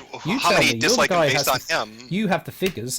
Generally, I don't. I can tell you that that's my understanding of where it went wrong. So what you were describing in the story about where it sort of spiraled out of control, and in the end he cancelled Fez 2. Actually, that happened. It wasn't he doxed. It wasn't his service hacked. So it actually went beyond even just words and actually. Well, how could he be doxed? Everybody knows his name is Phil Fish. That was his Twitter handle. He identified himself. Oh, you know what? Well, maybe I'm using the word doxed wrong. What do you understand the meaning of the word doxed? Are you getting at the financial documents that were released in relation to his company and the payroll? His company sensitive data was compromised, is my understanding of it. All right. And yeah. So anyway, the point is that he was attacked until he couldn't take it anymore, and he quit. So if I actually, you can look at this in various ways, and you could say, okay, well, Phil Fish. If someone might say that Phil Fish. I would never say it, so I'm having trouble even suggesting somebody else saying it. But someone might blame Phil Fish. I don't think that's justified. But the point is that intimidation caused Phil Fish to quit. Oh, okay, Phil Fish was adversarial even from the initial release. It doesn't matter. It's because you're adversarial. So what the hell? Are you going to let me finish, or are you going to just interrupt? Well, if you're going to tell me he's. You're not even letting me answer. Because I want to know if you consider a problem. If you want to know, let me finish my answer. Okay, go on. Phil Fish was adversarial with his consumer base well before Fez 2, well before the financial incident that you're talking about. I don't know when the placement of Marcus Beer or his article comes into play, but he was known to have problems with people. He was known to be up his own ass. He insulted other devs. He was full of himself based off the initial success of his game and the initial interest of his game. A man with that kind of an ego is a very fragile individual. He couldn't take the banter. Well, that's the story, and I'm not going to argue with it. But what I am going to say is... I'm not discounting what you're saying either, no, but I'm saying that Phil Fish has a history of behavior that's well documented. But that's not my point. It's like, he's a guy who's young, doesn't know how to handle, or didn't know how to handle the attention. Well, excuse me. He sure knew how to handle the attention when he was bragging about how great he was. Yeah, but he doesn't, because he's just a young guy who ended up getting success at making a video game. Phil Fish didn't do nothing, right? I mean, he's just this innocent guy that couldn't handle the attention. I'm telling you that it's fracking difficult to deal with success. So maybe it's time that people kind of understand that and react to the way people are with a little bit of compassion. Okay? And Phil Fish was dickish to people. Why would I be compassionate towards that? I'm not asking you to be compassionate towards me. You said I was an asshole to you. I don't expect you to treat me with kids' gloves. I think we should all be compassionate towards everybody if we can. It's important. Well, I think the world should hold hands and sing Kumbaya. It doesn't mean it's going to happen. There are realities. No, it's not going to happen as long as people are going around, being angry and disrespectful and full of prejudice all the time. So and you reducing think, to people bring it down back to the original, and reducing people down to a Metacritic score, right? Okay, but to bring it back to the original point, because we kind of got here from the fascism discussion, you think that people being mean to Phil Fish or saying mean things to him is somehow related to fascism? Well, I think there's an argument for that, isn't there? I mean, isn't it a case that if somebody... It sounds like a bad argument. Well, give it to me. Yeah, it's opinion, Yeah, Obviously, I'm going around a particular issue. You either accept it, you don't. I don't know. But if we're having a chat, then they were trying to... I mean, what's the point of us talking? Isn't it just to sort of exchange points of view and perspective? I don't know that everything I say is going to be perfect, but I can tell you... I think it's a bad argument, but I'm willing to hear it. But the point I'm making here is that, look, what do I want to see? I mean, we can just boil it down to that. What do I want to see? I want to see a world in which anybody who wants to make the type of games that they want to make can do so without fear of intimidation. Okay, what do you consider intimidation? Is me rating your game badly on Metacritic intimidation? No, that's just a review, isn't it? But I can tell intimidation is then, what you were doing, wasn't that, to me, wasn't that intimidation? Did you not give it back just as good as I gave it? Yeah, but that's the reason. I did in my own way. But you want to know why? Yes. You want to know why I reacted in that way? It's a very simple explanation. I wanted to have a defence for your intimidation, right? But I didn't want to dish back the same thing that you were dishing to me. So therefore, the best way of doing that was to invite you more, because maybe I want to make you happy. I mean, if it really makes you happy to do this. I mean, would you like to just throw some insights? So then how is it intimidation if you encourage it and invite it? Well, because then it doesn't become intimidation anymore, doesn't it? Then it means I have control. Because that at the end of the day... it's not intimidation. That in the end of the day is what it's about. When you're intimidating someone, you're trying to exert control upon them. So it's a trick. It's like Tai Chi. It's like, okay, I'll invite it now. I mean, because, of course, you've made a comment about me being English and perhaps having an ugly face. And I know you like so. Because you said I hate myself when I look in the mirror. I know, right? I did say that. That was a bit strong. And if it hurt your feelings, I apologise. Oh, no, I felt intimidated. You felt intimidated by that. I think it was fascist of you. Yeah. Well. Right. I don't know. I have to think about that one. I'm open to admitting mistakes if I make mistakes. So I don't know. I'll have to think about it. I'm not ready to give you an answer. I know that. What I was trying to say by that was, I was trying to say what you were saying. Really, I looked at it and thought, what is this the way you want? Is this what you stand for? Okay, it comes back to that. But now, you know what? Now I know that you don't stand for anything. Then it's all a joke. So, like I said, I do my stuff online for amusement. Yeah. So well, then if it's all a joke, then I know to react that way. But I would agree with you that particular comment is perhaps a little strong. Yeah. But you know what? Yeah. You know what? It doesn't matter. It's how you feel about it. So you honestly tell me how you feel about it. If you honestly felt intimidated by it, then I apologise. Okay. Well, was it your intention then when you said that comment to be fascist? No, I wasn't being fascist. Well, you said intimidation is like fascism. I mean, this is the conversation we're coming on. My intention was not to intimidate you. Then when people are shit-talking Phil Fish, how do you know it's their intention then to intimidate and be fascist rather than talk shit to them? Well, exactly. It comes back to what we said at the beginning. What I said at the beginning. It all depends on trust. How do you know whether someone's... Is it ever wrong to tell a lie? At the end of the day. Well, going back to your point, make mistakes. You want trust for game developers, but not for consumers. You're willing to say we should trust game developers when they fuck up, but when a consumer is a dick to a game dev, we need to assume that's fascism. No, we need to trust. The trust needs to go both ways, mate. Don't try to. So then, why would you even say that there's a segment that acts fascist when you yourself said, "No, I need to trust that's not their intention"? From the actions that they take, you can see. Just like I said, from the actions and behaviors of Sean Murray. Right, that what I see is a person who's a con artist lying to people, but you said, no, I need to have trust. So I'm turning this back around on you and asking you, in that same vein, if you want me to trust him, that he has good intentions, why are you saying these people are fascist? Trust can get broken in many ways, right? It's simple. Trust can get broken in many ways, but we need to try and build trust. So here's one of the ways to build trust. If I've said something that's upset you, and I can say, okay, and I get your perspective, and I can go, oh, okay. And then I say sorry, and that's fine. And then I try to avoid that again. I'm not perfect. It's not like I don't go through my life 100% yeah, but avoiding. I'm not raising it because I want you to apologize, or even because I felt it was intimidation. My point you said you did, but anyway. Yeah, because I'm trying to highlight a point. It's ridiculous. You know, you weren't trying to intimidate me. We were back and forth on Twitter. That's just how people interact. No, it isn't. That's the point.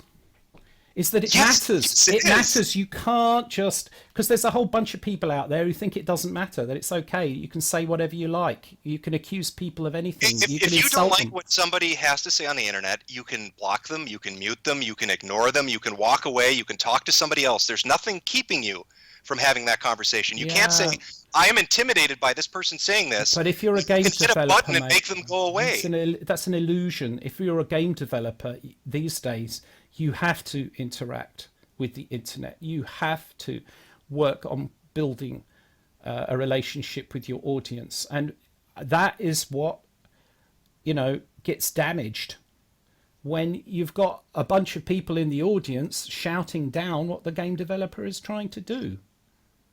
And then there are other activities as well, such as review bombing. And so, what I call for is just this thing of don't just every time a game developer releases a game and it's not the kind of game you like, or you think it's a kind of threat to the existence of video games, or it's whatever, is by all means criticize the game. Always treat the game developer with respect, and it's in your interest to do it, because if you don't, then people will feel too intimidated to make video games. And this is what I feel is so bizarre, from at least in relation to video game software development. I can think of no other profession where this line of thought is accepted. If I go into a restaurant, really, if I go into a restaurant and order a meal, if I order a steak and they bring me a shitty hamburger, and I go leave a Yelp review score, I don't hear the chef coming out and saying, well, you shouldn't have said I was a shit chef that didn't listen to your order. You need to respect me and have trust in me. But I put money down. This isn't art. This is business. There is a difference between you giving a review of a game and intimidating the game developer. Activities that are going on out there right now are intimidating game developers. And when I asked you for an example, you couldn't really give me one. I did give you an example. I gave you an example of Phil Fish. Is that not good enough for you? I gave the example of Hello Games. Is that not good enough for you? Come on. Look, mate, if you can't accept that, if you don't see that, then I am not equipped at this time to present you with the evidence that would convince you. I don't think I can, okay? Right? But well, then answer my question. What other profession would this line of thought be acceptable? Yeah, okay, that is an interesting question. And it comes back to the thing that you keep saying. This profession is different because you're expecting people to create a product that moves you emotionally. So like movies or a book? Yeah, well, anything that's creative in that way. Right. Right, but unlike a book has no technical constraints on it. A movie has technical constraints, but fewer. Okay. Well, Video games are hard to make. They are different because you have to mesh together, right? That creative design with technology, with a budget, with production, to a deadline. Okay, well, any piece of hardware could be that. I mean, if I'm making a microprocessor, if I'm building a car, that's integration of design. You're making a microprocessor. It's there to function, but a video game is there to entertain. And so I put it to you, I could make a video game that was delivered on time, delivers all the features that were promised, right? Yeah. And, does everything that it was meant to do, okay? And then it's still, people don't like it. So, because it's a bad game. So how does that come? How does it become? How do you make a game a good game or a bad game? You can measure. Well, how do you release a car that it drives, it's safe, it's functional, it has good gas per mileage, but people don't like the design or the color, they don't like the way it looks? Absolutely, you measure. How do you measure how fun a game is? Come on. That's the point. Is the same question as saying, how do you measure how beautiful a painting is, or how do you measure how great a book is? Where is it? Where are the metrics for a book? I would put it to you like this: before you can even get to judging a game on its fun factor, and I know you're going to say that's subjective, but before you can even get to that, what do you need? You need it to be functional. You need it to be. You need the mechanics to work, the graphics to work. You need a lot of things in place before you can get into. Yeah, that's right. There are certain things that you need, absolutely, Right, but they are not. But they are the easy bits. If they're so easy, why do game devs keep fucking up the easy bits? Because it keeps interfering with the fracking game design. Come on, that's what I'm trying to tell you. They have so to you're work telling together. me that you sit down to develop a game and think, I want this to be artistic and emotional, and I'll think of the mechanics and the functionality later? That's if you ridiculous. want me to teach you how video games are made, and I use the word teach because it's something you would have to actually put more effort into than a conversation can describe, okay? And you could believe me or not believe me. Well, I'm trying to understand how you think this craft or this trade is somehow exempt from everything else that's ever existed. It's not exempt, it's different. And I'm trying to explain why. And this I really would put some effort into, because I think this is part of the real crux of the matter. How can you have respect for game developers if you don't know what the frack they're doing? How can I have respect for any craftsman if I don't know what they're doing? I don't know how a fucking toaster is made. I'm not in the assembly plant at a car manufacturer, but I judge it based on the final product and its functionality and its value for money. But toasters, in the end, they cost a certain amount of money, and then do they toast your bread or not? And it's pretty much ends up there. Does this game play or not? Seems what like does it mean to game? When is the game finished? How long should the game be? Is a game that lasts 5 minutes a full game? A game that lasts function for how long? For how long? Stable? For how long? How long should the game be? Let's a hypothetical example of a game. How long should the game be? You tell me. How long? How many hours of gameplay should it have? A game could be between 1 hour and 1,000 hours. That isn't my argument here. My argument is before you get into the fun judgment, you need it to be functional. I'm trying to explain, so either you're open to it or not. I'm listening, but I'm not hearing much. No, I know, but you really need to therefore listen, because I'm not trying to be sarky about that. I'm just saying, just try, because I think you tend to be very literal. And the problem is if you're trying to describe something that's difficult to describe in words, all right, which there are many things that are like that, then you really have to concentrate on trying to read between the lines. Okay, I will listen to you, but I want to at least say this before you start, and then I'll be silent and let you say what you have to say. But, you know, this it's different and it's hard. All work is hard. All right, I know you may not think that. You may think you have a tougher job than other people, but that's a really no. Let me finish. That's just bullshit. Nobody likes work. It's always difficult. Some people have a passion for the work that they do. Some people don't. But at the end of the day, work is work. Okay. Do you want video games to exist? I enjoy it as a hobby. Yeah. You want them to continue to exist and to grow as a medium. I don't know what grow as a medium means, but it means they grow. It means that they get more interesting. They become. How does grow mean? It means that they go places. From a technical standpoint, like more pixels per screen. Like what are we talking about? They entertain you in new ways. Is that what you want? Well, I'm trying to imagine how they'd entertain me in new ways, but yeah, that's the job of the designers to figure that out. Oh, fantastic! Right? Yeah. So is that what you want? All right. Then if that is what you want, then you have to realize that unless you produce the same game that's been exactly produced before, the first step you take down that road is like the step into the off a cliff. You don't know what's going to happen. Okay? And this is where it's very, very different, because it's research and development pretty much all the way. Unless you make exactly the same game as has been made before, there's always uncertainties. And what you're looking for is some kind of magic mix. What you're looking for is a game that entertains, that grabs, that people play and they don't want to put down, that people feel satisfied with. There is no formula for it. It's not like making a toaster or a washing machine. That spark of creativity is the component that a game needs to have. And it's held in place with a technological framework that is rigid.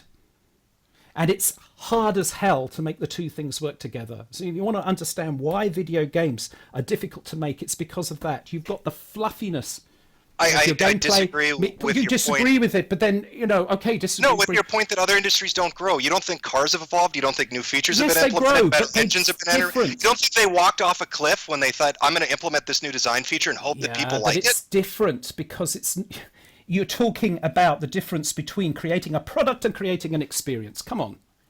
With You a video can't, games, you you can't sell create off. experiences. You can't sell off lies and failure as it's an experience. It's forgivable. That's It's bullshit. not a question of selling off lies. It's a question of are you making Are you giving- wanting to know the difference? Come on, you're being really stubborn. You want to know the difference I'm between being making a stubborn because car I'm sick and of making being a game. taken advantage of by game developers that think they can just use bullshit. I'm not saying you're doing this, but I'm sick of game developers using these. Okay, but you're changing the excuses. subject. At the moment, we're talking about what's the difference between a car and a game. Yeah, Right. well, you're trying to make it seem like this is some nobody else experienced this new design I didn't technique. say that. Come on, that's basic. Yes, you did. You said basic it's different strawman because you're crap. throwing yourself off a cliff. You don't know. You need to start from scratch. Basic crap, strawman crap. There, come on. You could do better than that. I'm not saying Oh, that because you don't like the argument that's strawman bullshit. You People don't- innovate all the time. Don't act like game development isn't some kind of crux because they're the only ones that have to do new shit. No, Every that's not industry what I does said. new It's either you things. want to understand the difference or you don't. It sounds to me that you don't, and there is the problem. That's why we have a problem between certain elements of the audience and game developers, because there's a lack of communication. I could just take a step okay, back so you here and create say, this okay, innovative new experience it's that my you jumped fault off a cliff that- for. Hang on. And I then could- it's not the game that you wanted to make. So do you stop at that point? Let's say you're right about everything, that you made this new innovative experience, you took this huge risk, and you're going to release it, and you know your game is shit. Should you release it? Sorry, could you say that again? Because Okay, let's say that you're right. Let's say that game development, software development in this one particular genre is unique, that it has its own special difficulties not in any other industry, or that are at least slightly different or more burdensome it's than probably. other industries. Can I clarify that? It's just that it does exist in other industries too, but it is particularly, this clash is particularly difficult in video games. It really fair identifies the process. Oh, okay, and you that's either fair enough. believe me or don't. If you don't believe me, we're done. Because I mean, I've been That- making that's- games 40 fracking years. I know this to be true, right? Okay, that's, I would fair love enough. to be able I'm to saying show let's you. assume you're right. Okay, so you go through this process of making a game, you pour your heart into it, you put all this investment in it, and then when the day comes to ship the thing, you know it's crap. It has bugs, it has glitches, it is a pile of shit, and you as the developer know that. Do you release the product? Yeah, that's a big question, isn't it? Do you release the product? Well, Because most now of the we're talking time, about most business. of the time, the game. If you can let me answer, most of the time, the game is canned before that happens. Okay, but let me tell you another thing that works. That's a story. No game is created in isolation. There is always the publisher, or the people who finance the game, or Sony, the console holder. The people making the game, they're not making it in isolation. People see the game and they say, this game is really cool. I can Yeah, tell but you I'm asking that as you as the then, developer. then you release the game and you think, well, it's been getting really good reception from everybody. And then it hits the market and then you find something different happens. This is a known thing. This happens. The point here being is that everybody was doing their best and thought they were delivering something good, and it hits the market, and then the market doesn't like it. And at that okay. point, it gets difficult, doesn't it? Because you could turn around and say, well, should they have released at that time, or should they have released it later, or should they have this, or was it finished, or early access, or this, blah, blah, blah. And that's when I say about trust. Because although the scenario that you described, that cynical thing that you talk about, does exist in the industry and has, often at the expense of developers themselves. Vast majority of developers wouldn't ship something that was crap. Really? That's right. They wouldn't want to. Really? You don't think they would ship something they knew had bugs, that they knew had Would problems? you? Because we have pride in our work. I'm not saying it never happens. How many day one patches have you seen recently? I mean, come on, be honest with me. You don't think they Do you ship want to out buggy understand? products? Let's talk about day one patches. Okay, Day one go ahead. patches come from the pressures that are put in the. It's a problem with the process. It's not a problem with the developers. It's a problem with the process. Are the developers a part of the process? They're part of the process, but it's a problem with the process. I mean, it's like I didn't say that that developers are exempt from it. I said it's a problem with the process. Come on, Means that the process needs to be fixed. And part of that process, we come all the way back to the fact that when a game is being developed, you want to generate hype, but you kind of need to. And you generate that hype by saying what you aspire to have in the game, and you make the game, and then you find that you have to pull features out for the reasons that I've talked about, because you're not making a car, you're not making a washing machine, you're not making a toaster, you're making an entertainment product, the most complicated form of entertainment product that exists. There's nothing else that comes near it in terms of complexity, and you have to make tough calls. And then what happens is you have the pressure to ship by a certain date because there's a budget, the budget is running out, you have to pay for people, they have to earn a living, so you have to make a call. You make a call to ship the game, and you're going to patch it. If it's actually shipped in the shops, there's an additional problem which you might not be aware of, that you have to get the game in the shops. You have to deliver it 4 weeks ahead. So you then end up in a situation, you say, well, damn it, we need to get the thing out into and we promised all this stuff, and now what are we going to do? We're going to ship it 4 weeks ahead. We're going to make sure it hits the shops, and we've got 4 weeks to do the first day patch. And then they're doing that, and they get the first day patch. Reality of video games, you want to fix it, you just get rid of the expectations. So that means that you don't promise anything. And that is where we're going. That's what the future brings. Because there isn't an appreciation of the process, what you will lose in the end is that people will not say anything about their games. There will be no early reviews, no previews, nothing. You just, one day, the game is ready, and up they come and they say, here's our game. And maybe that wouldn't be a bad thing. This sounds like bad business practices. So you know this process exists, you know that this can affect the customer, you know they can get screwed over, but you don't say anything. Why? Because it's business? 1 second. Yep. Take your time.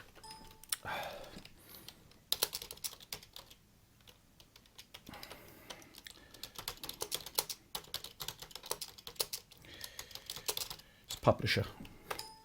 Yeah, that's fine.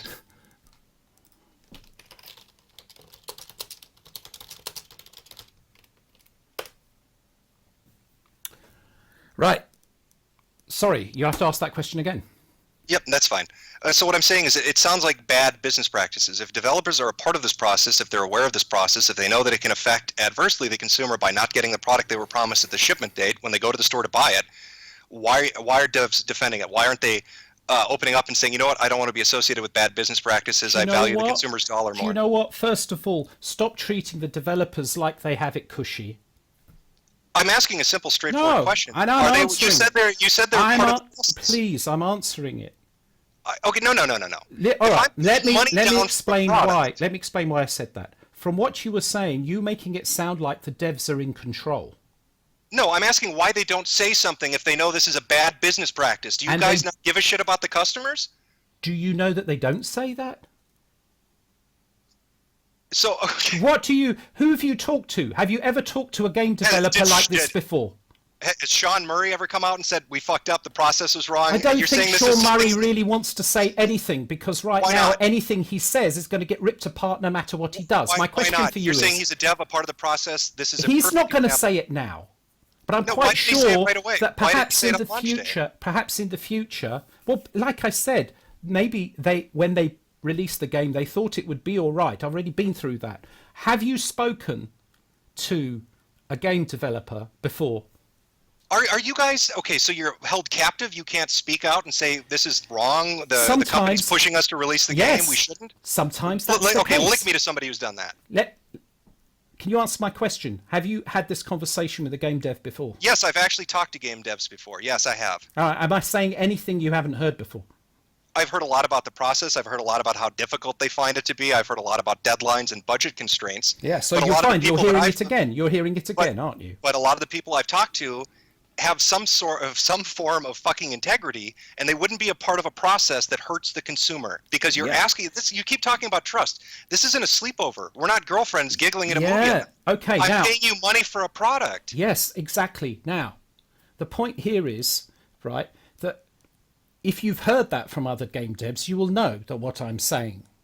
No, I've heard about the difficulties, but not the excuse making of why this is acceptable practice. But who's making the excuses? You just said that they're part of a process. They know they're shipping a game that can't live up to the hype in some Yeah, cases. That has bugs. you've heard other the game devs talking about the process, and then you went on to insinuate that I don't have any integrity or something, or did I misread you? I said they have integrity. We're talking about hypothetical game devs that know the so process you hear, is broken. yeah, That about know the other process game is devs, broken and go along with it. Yeah, so this is what you do, right? What you do, if you're wise, is that you don't promise what you can't deliver. All right. And if you followed what I have been saying about my own game, you will know that I've applied this because I passionately believe in that. So when people have asked me back in whenever it was, EGX, it was interviewed there, and they said, well, will you be able to play it online? Well, online play of my game, pretty damn fracking important feature, right? And I still didn't commit to it, because I wasn't 100% sure we could do it. I was 99% sure we could do it. And I still said, well, it's looking promising, but because I know from experience that is the case. Okay. Now I can do that because I really am very independent, and there's been no interference from the creative side. But that doesn't mean that I haven't also had a problem with deadlines, because there was a deal that required meeting a certain deadline. That's a reality that you get, by the way. You get a contract, you make a promise, you have to deliver the game by that deadline. These are realities. These are the problems of game development. And that's why I say it's process. And you have to figure out a good process. And it's actually very hard. And you can do your best, but just think about this for a minute. It's possible to make a mistake. So you lined up your process, and early on you say something, and you realize later it was a mistake to say or do a certain thing, and then you have to live with the consequences of it. So that's different, though, from being dishonest. That's actually making a mistake. And I understand people make mistakes. I know nobody's infallible. But they're just gaming as a whole. We've seen repeatedly instances of games being shipped that were buggy or broken. We've seen on-disc DLC. Agreed. We've seen early access stuff. We've seen a lot of lives. Agreed. So when you're talking about as a consumer, that's what I'm speaking as. Yeah. Why should I trust you? I'm not. This isn't a friendship. I'm buying a product from you. But why should you vilify? There's a difference between. Because I got robbed. Because I spent money on something that wasn't delivered. Why wouldn't I be upset about that? Nobody likes. There's always a bit of a risk of that. I mean, how many times have you gone to the cinema and seen a film and it was crap? That's right. And you know what I do? I tell people it's shit, and then I don't go see another movie by that particular production company or that director. That's all you can do. But that's a bit different from, going on the warpath. Yeah, but does anybody say, no, you need to trust Warner Brothers that the next film's not going to be shit? Well, I would say the risk involved in going to see a film is actually fairly small. One of the problems we have is that where games cost $60 or whatever, that's a lot of money. Yeah, okay, well, yeah, but when you're comparing costs from the production of a game and a production of a movie, there are movies that cost exorbitant amounts of money, and the tickets per sale to go see a movie are much less than a game. Yes, I know. Games are overpriced. I think this is, if we were to really look at this seriously, I think that if we want to make it, if I paid $60 for a game and it was really rubbish, I wouldn't be happy. Okay. But that reality that we get, it's like there are crap games and there are crap movies. And maybe you've got to just have a little bit of a distinction here. You see, if you between different kinds of development. Like if you go into a game by EA, you buy a game by EA and it's absolutely rubbish, and you're going around saying how rubbish the game is and how EA have behaved shabbily, for example. Yeah. Yeah. You're attacking a company. Nobody is actually going to take that personally. If, on the other hand, it's a small company with individuals, you attack the individuals. This is another story. And sometimes individual gamers have been attacked for just wanting to make the game they wanted to make. And that is the thing that I'm talking about here. You don't think that happens in film? You don't think that small production companies and art house films and indie filmmakers don't deal with that shit all the time? You don't think the backlash they get? Go read Rotten Tomatoes or the TV Board. Watch Red Letter Media. Yeah, but don't you get it? It's that there's a difference. It doesn't justify it, does it? I mean, it's like you can criticize a game for not delivering on its promise is one thing. But if a game doesn't entertain you the way you want to be entertained, it's a bit rich if that translates into abuse. Okay, my counterpoint to that would be, who's promoting? The game doesn't promote itself. The game doesn't gain sentience and go onto Twitter and say, these are the features I have. It's usually who? The game developer that goes out there and promises people things. So when you're saying, why are they lashing out at this individual? Why are they targeting this person with their ire and their rage? Well, that was the person that said, this is how it's going to be, and we're going to deliver on whatever our promise is. You're talking about No Man's Sky, but you keep missing the point, is that there are games that have been attacked just for being the kind of game that the developer wanted to make. And I'm talking about even small releases. Yeah, and I'm saying there are comparable instances in other forms of entertainment. And none of those are helpful, are they? None of those. I know, because I'm in video games, I care about the ones in video games. Yeah, okay, but look at found footage. People think that's a shit genre. They think it's been done to death. They mock found footage movies. They mock the actors in found footage movies. They talk shit about the companies that make found footage movies. People are sick of zombie movies. They talk shit about zombie movies. Like, what I'm saying is, it's not some exclusive thing that only happens to game devs. Yeah, but did I say it was? No, but I'm telling you this because I think it's important. Sorry, with all due respect, what's the relevance to that? Because I am a game developer. I don't want this idea. But I don't want you to get this idea that you're somehow off in the wilderness and this doesn't happen. I'm not getting any such a flapping idea. What I'm doing is seeing what damage that this is doing. It's doing damage. How is it doing damage? How is it doing damage? I'll tell you how it's fracking doing damage. People are afraid to release their damn game. Oh, come on. Come on. Wait, what do you mean afraid? Name one person who didn't release a game because they were afraid. Go ahead. Okay, all right. This one will Half-Life 3. Okay, really? You have a quote from Gabe Newell saying we're not releasing it because I'm afraid. You go check. I'm asking you. Brought it up.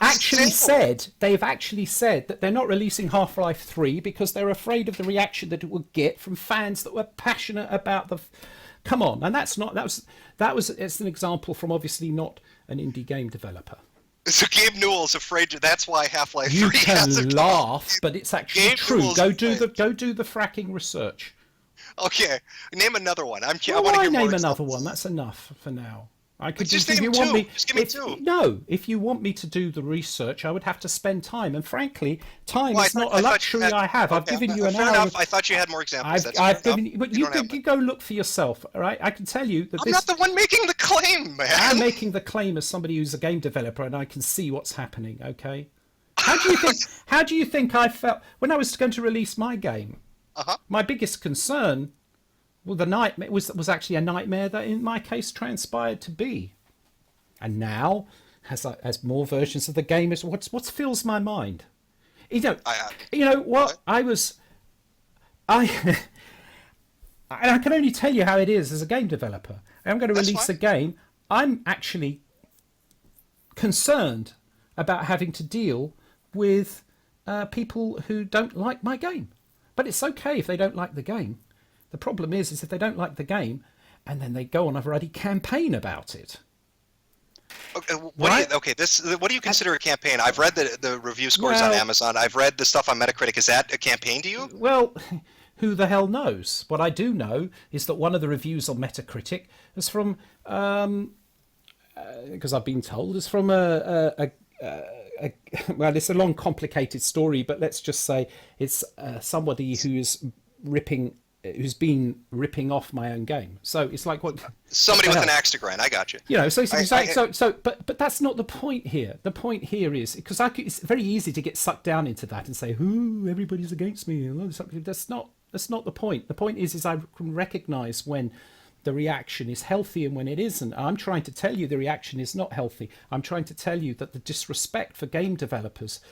You might say there's a justification. I know this story. I know what you're saying. You know, okay, it's true that there are games that have been released that have really disappointed the audience. But we all need to figure this shit out. We need to figure out how we can, encourage developers to create new and original content, and not intimidate them.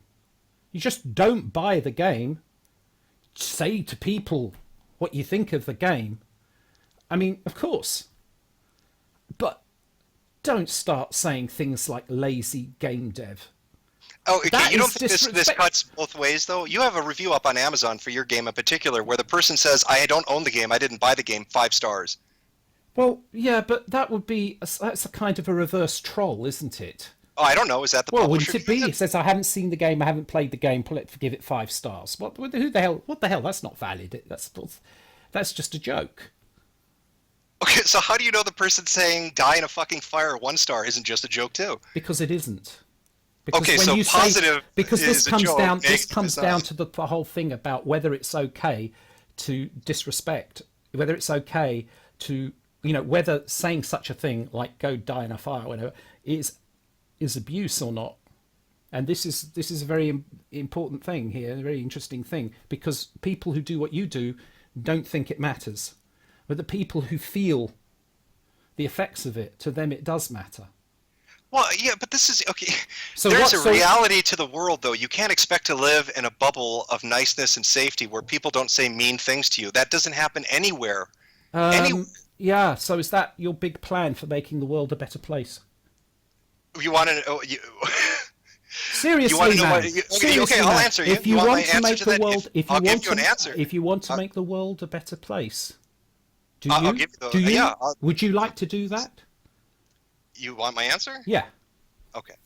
I think that there is a trend right now on social media platforms like Twitter and Facebook, YouTube, different things like that, where there is a almost top-down mandate to remove certain kinds of speech, to remove certain kinds of behavior, and that this falls even outside of what you would consider mean or trolling, that there might be a political agenda or there might be a political agenda or a financial agenda behind that behavior.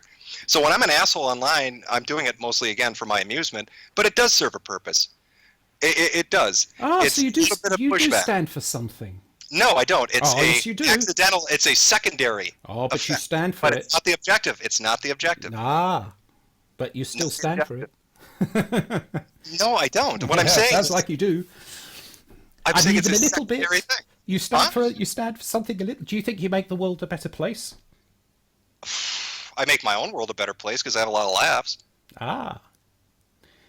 So you make your own world a better place, but maybe at the expense of other people's world that is not so nice as a result. Well, you bring up the idea of fascism and this kind of Orwellian control over what people can do, but the way you want things to be sounds exactly like that. Don't be mean. Don't say these things. Everybody should be treated nice. You can never criticize in a certain. Oh, that's not what I said. Look, mate, it's very simple. It's like, because I have this kind of conversation with people frequently online, right? And there's maybe a number of people in your audience too who have a problem with this. It's very easy, right, to sort of suggest that it's somehow going against free speech and all the rest of it. What the problem that people have is not realizing that the way somebody feels is always real. And so law should be built upon that? Hey, you made a massive jump there. Well, that's what we're talking about. Orwellian control. You've gone from A to Z in like yeah. Okay. Well, the interesting thing is I don't know if that is a thing. Should a law? Probably, but then how? That's very difficult to sort out. Well, let me ask you this. So let me give you a guideline. You're European, right? Let me give you an example. Merkel recently, I think 3 months ago, their police force arrested numerous people across the country for what was described in the papers in Germany as illegal right-wing opinions. Yeah. So it all depends on the definition of illegal. No, I think it really depends on the part that really grabs me is the opinion part of that. That having an opinion, an illegal opinion. A legal opinion. Well, okay, but then you that could be lost in translation. If you're saying a legal opinion, it's an ambiguous word. It can mean actually somebody expressing an opinion or somebody having an opinion. So if you express an opinion and it's illegal. That's different from having. Okay, but what I'm asking you is you don't find that absurd, that expressing an opinion, saying something well, you think is illegal. It's the problem here is that it depends on the definition of what is illegal. It's meaningless unless you check that. It's very easy. Okay. It's very easy to jump on that and say, but I mean, it depends. I mean, let's be honest. Even in America, there are certain things that you can't say because they're illegal. I can tell you one thing I can say right now in America. The Holocaust didn't happen. But if I said that in Germany or England or France, I could be fined or put in prison. Sure. If you're in the lineup at an airport and you joke about having explosives on you, that's illegal. Mm-hmm. Right. But I'm asking you in this context. Every country has its own rules on this, right? So clearly, it's not possible to have a world where you can say anything. Right? We agree? Not possible. No, I believe in unfettered speech. Oh, you do? Yep. Okay. Now, if you go into the world where you believe in unfettered speech, there is a problem. What's the problem? The problem is accountability. How is it? How am I not accountable for what I say? Well, that's the point is, how are you accountable for what you say? You can't come up and say, don't say that. You can't argue the point with me. You can't give a rebuttal or a retort to what I've said. Are you prohibited from? Not if what you've said has intimidated me to the point that I don't feel able to. So you're saying words are so powerful that we should just not say certain ones in certain combinations because somebody might be intimidated, and being intimidated is a subjective thing. So yes, what words and combinations do we say can't be said? That's why you can't really put a law in, but what you can do is have a philosophy for it. So I've had this discussion many times with people, certain people who refuse to accept, and this as a game dev as well, when I've expressed how I feel about something, and they have denied my feeling. So someone does something to me, and as a result I feel a certain way, and then I say to them how I feel, and they deny that. They deny me the right to feel it. And so is disagreeing with you denying how you feel? Like, you could tell me how you feel, but I don't agree with it. Does that deny you? You cannot disagree with how someone feels. You tell me that you feel upset. I say, you have no reason to be upset. You're being silly. I've just denied how you feel. Yes, that's right. That's wrong. I know. You'll find it. I've had this conversation. I've had this conversation before, and this is, if you want to know, is you've got a blind spot, and other people too. Blind spot. It's like, for me, it's as clear as day. You can't see it. We will probably never agree on this point because you can't see it, right? I can only try by giving an analogy. All right. So it's like if you kick me in the leg, and it hurts me, and I say to you, "Oi, you kick me in the leg. It hurts." You can't deny my reality. I can disagree with it and say, toughen up, pussy. You don't know whether it hurts or not. I'm not saying that. I'm the only one who knows whether it hurts. Yeah, but you've told me what your opinion is, and I'm laughing at you and saying, man the fuck up. Opinion. It's not an opinion. It's a fact. That's the bit that you get confused on. You think it's an opinion. How is your subjective opinion a fact? It's not a subjective. No, it's not a subjective opinion if it's how you feel. Look, mate, if I say to you, I feel pretty pissed off right now, that's my reality. Huh? No, you don't. You love me. Right? No, that would be my reality. It's just a hypothetical example. Admit it. It's a hypothetical example. If I say how I feel, you cannot logically disagree with me because you cannot know. I could be lying, but you cannot know. So if I told you it makes me feel upset when you disagree with me, would you agree with everything that I said from this point on? No, I would just take into account that it makes you upset, and then I'd have to make a call on whether I care whether I upset you or not. So you can make a judgment value on whether you care about my feelings or not. I cannot deny your feelings. If I say something to you and you feel hurt by it, and then you tell me that you feel hurt by it, I cannot deny that. And to try and deny it is actually where the problems start. To try and deny it is the most fascist thing of all, probably. Okay, let's follow up on this. So I tell you that if you disagree with me, it hurts my feelings. It makes me sad in my heart. And you have to make a value judgment from that point on whether you disagree with me or not on future discussions. But when you finally disagree with me on something, you know that hurts me. So are you denying my feelings? No, it's not to deny the feelings. It's to do it again. It's not to deny the feelings, but then I know what I'm doing. Oh, Hey, okay. this is, So you should say you man do it up. or not? You know what, mate?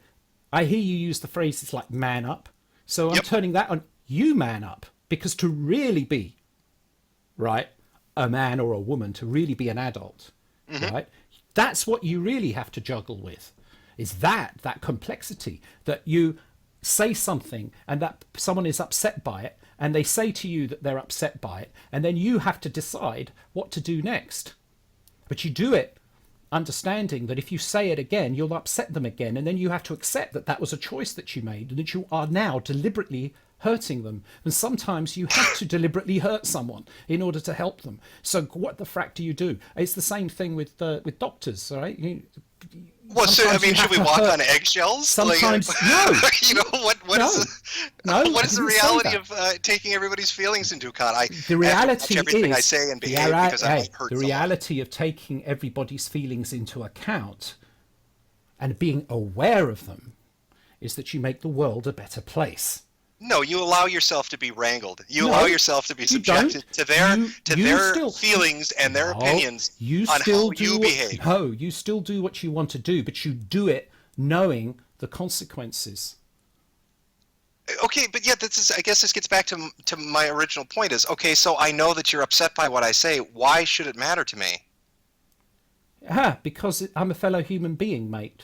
We're all fellow human beings. There are Yeah, kids so starving in we Africa. I'm should- not sending my paycheck to them. We're all yeah, we're all human beings, right? And we should all care about how each other feels. Don't you? I mean, come on, mate. When you stop caring about how other people feel, that's where the rot sets in. I'm not denying that taking people's feelings into account has merit. I'm just arguing the point that I think we've reached an era, I guess, I don't know how you'd say, an age, whatever you want to say, where people become hypersensitive and hyper in tune with their feelings. I would agree with that. There is a hypersensitivity. I agree. And that is a little bit worrying too. But if you want to fix it, then we have to just go back to basics, and the basics are everybody has a right to feel the way they feel.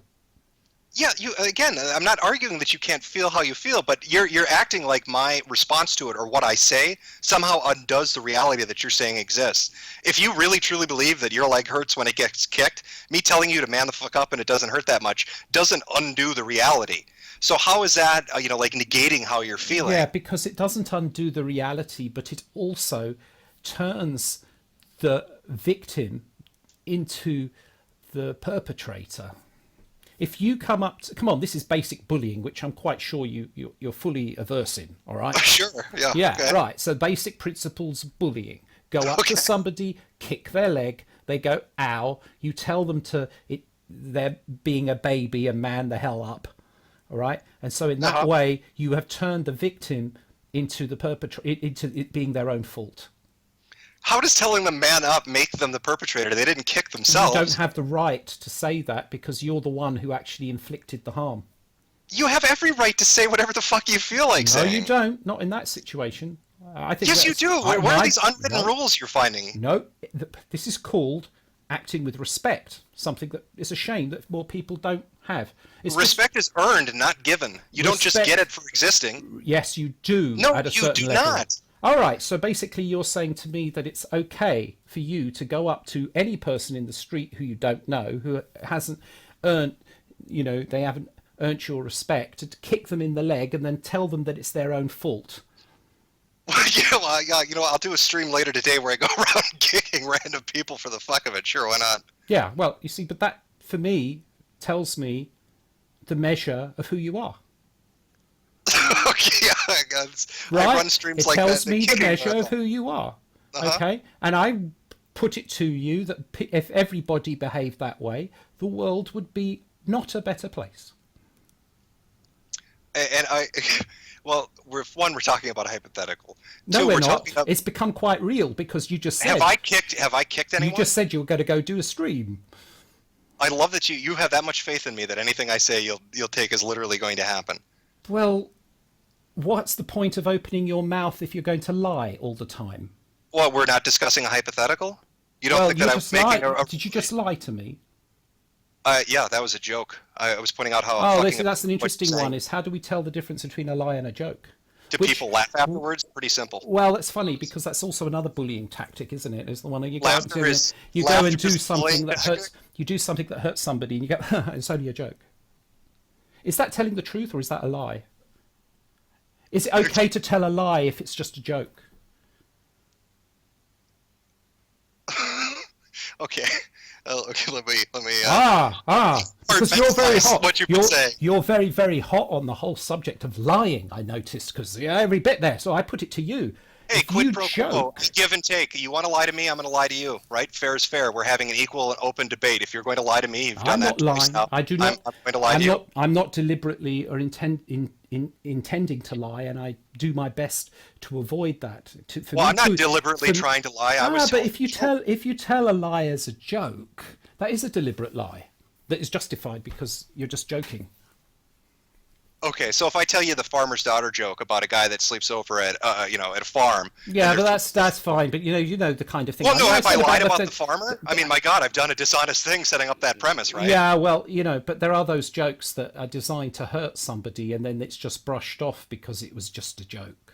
So do you think I'm asking you honestly now? Do you think I'm going to go do a stream after I'm done talking to you where I go around kicking people? I have no idea because I don't know enough about you. Okay. All right. This is absurd. Is it? You find it? Yes, You do? it's absolutely absurd. You want to we've gone off topic, but I guess it is related. I don't think that you, because you're a software developer, or even if you're not a software developer, have some right to live in a bubble. People are dicks. Welcome to fucking reality. I know you don't like the way the world is, but that is the way the world is. Rather than saying we should have some fantastic utopian vision of what reality is, maybe we should prepare people to deal with what actual reality is. No. Rather than telling them to I think that's bullshit. and I be don't afraid think and be scared, we should teach them to have some fucking courage, to have some balls, and to brave up. complete and total bullshit. I can tell you what we don't need. What we don't need are laws, probably, because the law doesn't work for this field. What we need, right, is respect. And again, this goes back to you don't get respect just because you exist. You're not That's special. in your world. You earn it. That's in your world. Yeah, And well, that's my in the world is sad shared by a world. majority of people, I would say. Well, actually, if that's true, then we're all dead. We're all doomed. We're still alive and kicking. I'm Well, talking to you on but how Twitch. much longer, we'll never know. Look, mate. Do you know what the past was like? Like, are you kidding? Do you think people were nice and hugging each other for the last Well, 3,000 years of human development? We know what's in the history books, okay? But the And history we're books still doesn't. here, aren't we? there's We still- persevered and innovated, didn't Yeah, we? I know, but now, look, yeah. Well, we'll see. But look, mate. Look, you're not going to make the world better by putting in regulations. And you're not going to make the world better by pretending that that you can say and do what you like. And you're not going to make the world better by setting up a safe space for everyone where they can be coddled. Because they have to turn the computer off at some point and go out into the real world. Yeah, but it's like safe space, coddled, always going to one extreme to a fracking. Just No, teach that's what it people is. respect. It's a safe space, is it not? Where you cannot be told something that upsets you. That's what you want, is a fucking safe No, space. it's not what I want. What I want is there to be a language of respect, where respect is a value that is held by the group, society, culture, community, whatever. Respect is where earned based on character, not based on existence. That is a ridiculous notion. No, I it's exist not a to respect ridiculous. me. Of course, it's not a ridiculous notion because, as I've said, if you don't believe that respect it should be there as a default, a certain level of it. I mean, obviously, you build the respect. So everybody has a default level of There respect. should be. There's the fact that they're a human being. So you respect Hitler. Well, I said as a base level. Yeah, okay. Well, you have a base level It's a of base. respect for Hitler. It basically means there is a human being, and for being a human being, you get an automatic certain amount of respect. Right, The kind so you of have a respect certain that amount of means respect for Hitler and that his feelings. means that a YouTube personality is not going to come up to you in the street and randomly kick you in the leg and tell you that it doesn't hurt because you haven't earned their respect, right? Okay, so, so Hitler deserves a basic level of respect. Well, he did when he was born, but then we live, Hitler Is as there a a baby time before he limit? did it. Well, I don't know really, does it? Depends on what you do. So it's actually we're not in that much disagreement except for one thing, which is that in your world, nobody deserves any respect at all. If they earn it, they do. If they earn that respect, they do. Until you know anything about them. Right, because you're a stranger to me. Why should I give you respect as a default? I don't know a fucking thing about you. You Because could you're molest a kids human for being. fun. I'm a human being. It's that basic respect that stops you from abusing people. I don't abuse you. I just don't interact with you. You're a non-entity to me. Yeah, but I've if you never don't met you interact before. with me, then that's absolutely fine, right? But I'm not. It's not personal, you and me. I'm talking about in the world out there. Basically, look at what happens. You've got people. People are being treated disrespectfully, right, by Yeah. people who don't know a damn thing, or let's say completely sum up their view of a person on the basis of some kind of data point. Well, what else are they supposed to base that respect? Oh, okay, all I know you is by what you present. So going back to our game dev discussion, even not just Sean Murray and Hello Games, but any game dev, let's say, if you sell a product and it's a crap product, that's what I know you on. So I should have a base level of respect because Yeah, you're a human. that's your view, and I'm not denying your reality, by the way. That's the way you view it, okay? And I happen to disagree With your with. reality and your view. Well, yeah, I'm not disagreeing with that's the way that you feel. The, But I'm okay, putting so a, the way you feel is, well, the way, yeah, but I feel a different way, or I have a different perspective about it. But you know, the whole point of talking and sharing a perspective is in this often, you know, deluded hope that somebody's going to shift, and a lot of the time we don't. But this is, look, we're kind of off track here. It's like yeah, there we should are. be, We're very just off in the track. same way as there should be a basic respect between human beings, which I hope you know, leaving the trolling, I like to just say any old shit side of you, which is sort of like thing, that behind that, I would hope you appreciate. There is a similar thing that should exist within video games, which is not, even if, look, even if a video game developer creates a game that's universally panned, right, some level of respect needs to be given for them having made it, depending on the context. So if you've got somebody who's released their first video game, they you know, they're a new game developer, they release their first ever video game, they put it up on Steam or somewhere else, other place, Itchy or whatever. They put it up on there, and people come along and they play the game and they don't like it, and they start posting, this game is shit. Yeah. I consider that to be disrespectful, because what they're missing out is the fact that this, you know, they could say, yeah, I didn't like the game, here's why. That would be constructive criticism, right? That's your view of what constructive criticism That is They're my upset. view. Yeah, but That's they're my upset view. because they paid money. They didn't Well, get the game yeah, for but the free. truth is that it's done even when the game is free, mate. Come on. I've seen it happen even when the game is free. Or if you look at the culture, go on YouTube. I mean, how many No, hate this comments is do a people rose get by to any their- other name argument. You're saying you don't like the criticism because it's not nice enough for you. No, that's but not it's what I still said. criticism. It's still valid. If the game is shit, the game is shit. And it's because there's such a thing as respectful criticism and unrespectful criticism. That's what I just said. You don't like the way it's said. No, it's not. Well, is it the way it's said? When you put it that way, it sounds a bit lame, but that's not really what I am saying. What I'm saying is that you can interact in a respectful way.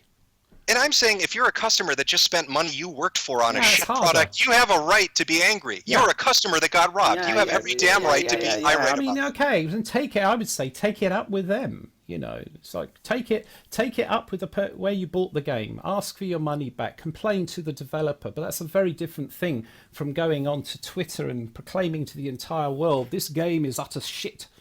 Oh, okay. I Well, don't who sold me know. the game? Was it It's- Walmart that developed the game, or was it the game dev that made the game? Well, you know what I mean. Go and talk to. Usually, the developers are very accessible, especially indie game developers.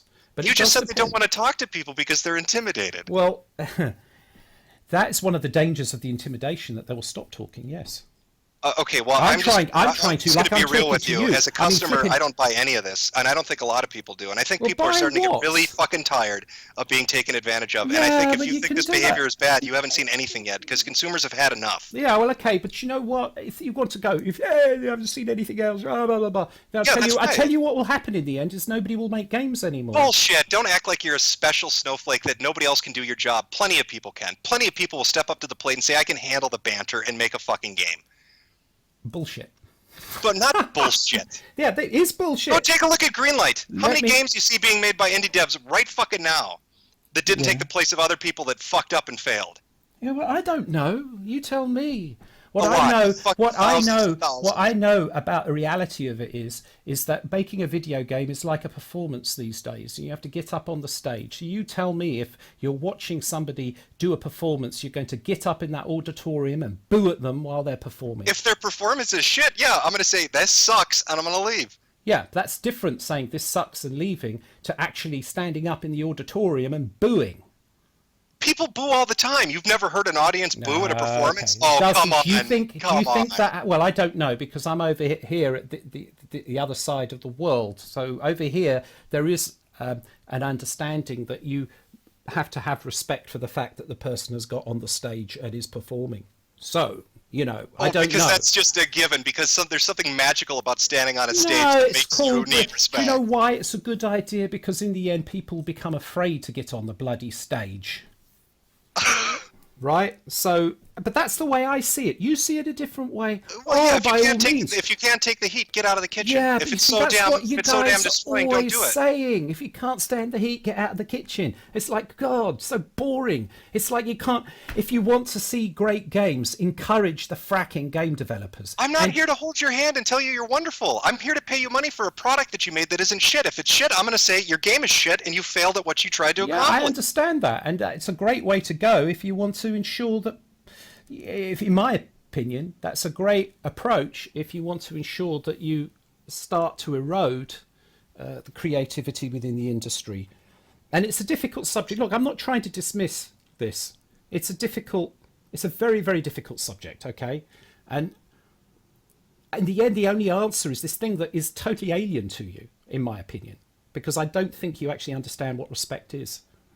I don't think you understand what the simple concept of good business practices are. Well, you don't have the right to tell me about good business practices. I absolutely do if I'm buying your product. You do yeah, not. I do. If I bought your game and it's shit, I'm going to tell you it's shit. You can tell me it's shit, but that's not the same thing as telling me how I should run my business. If you don't want me to tell your game is shit, maybe you should listen to the customer when they tell you you're fucking up. Yes, but as I've told you, people do not deliberately try to fuck up. Everybody's trying to do their best. You want to talk? This goes back to this trust thing. I don't know what makes you think software devs are some special, institution that deserves trust, and the consumer should believe their bullshit. Yeah, then if you want to carry on like that, action. if you carry on like that, eventually people will quit. So what? There's always somebody to replace them. Again, I don't. You have this. But then the industry won't move forward because people will quit. Do you think that there's never been harsh criticism before? Go look at the old news groups from the 90s and the 80s. Bloody hell, you're talking to somebody who's been criticised. Good, then, okay, well then you know what it's like.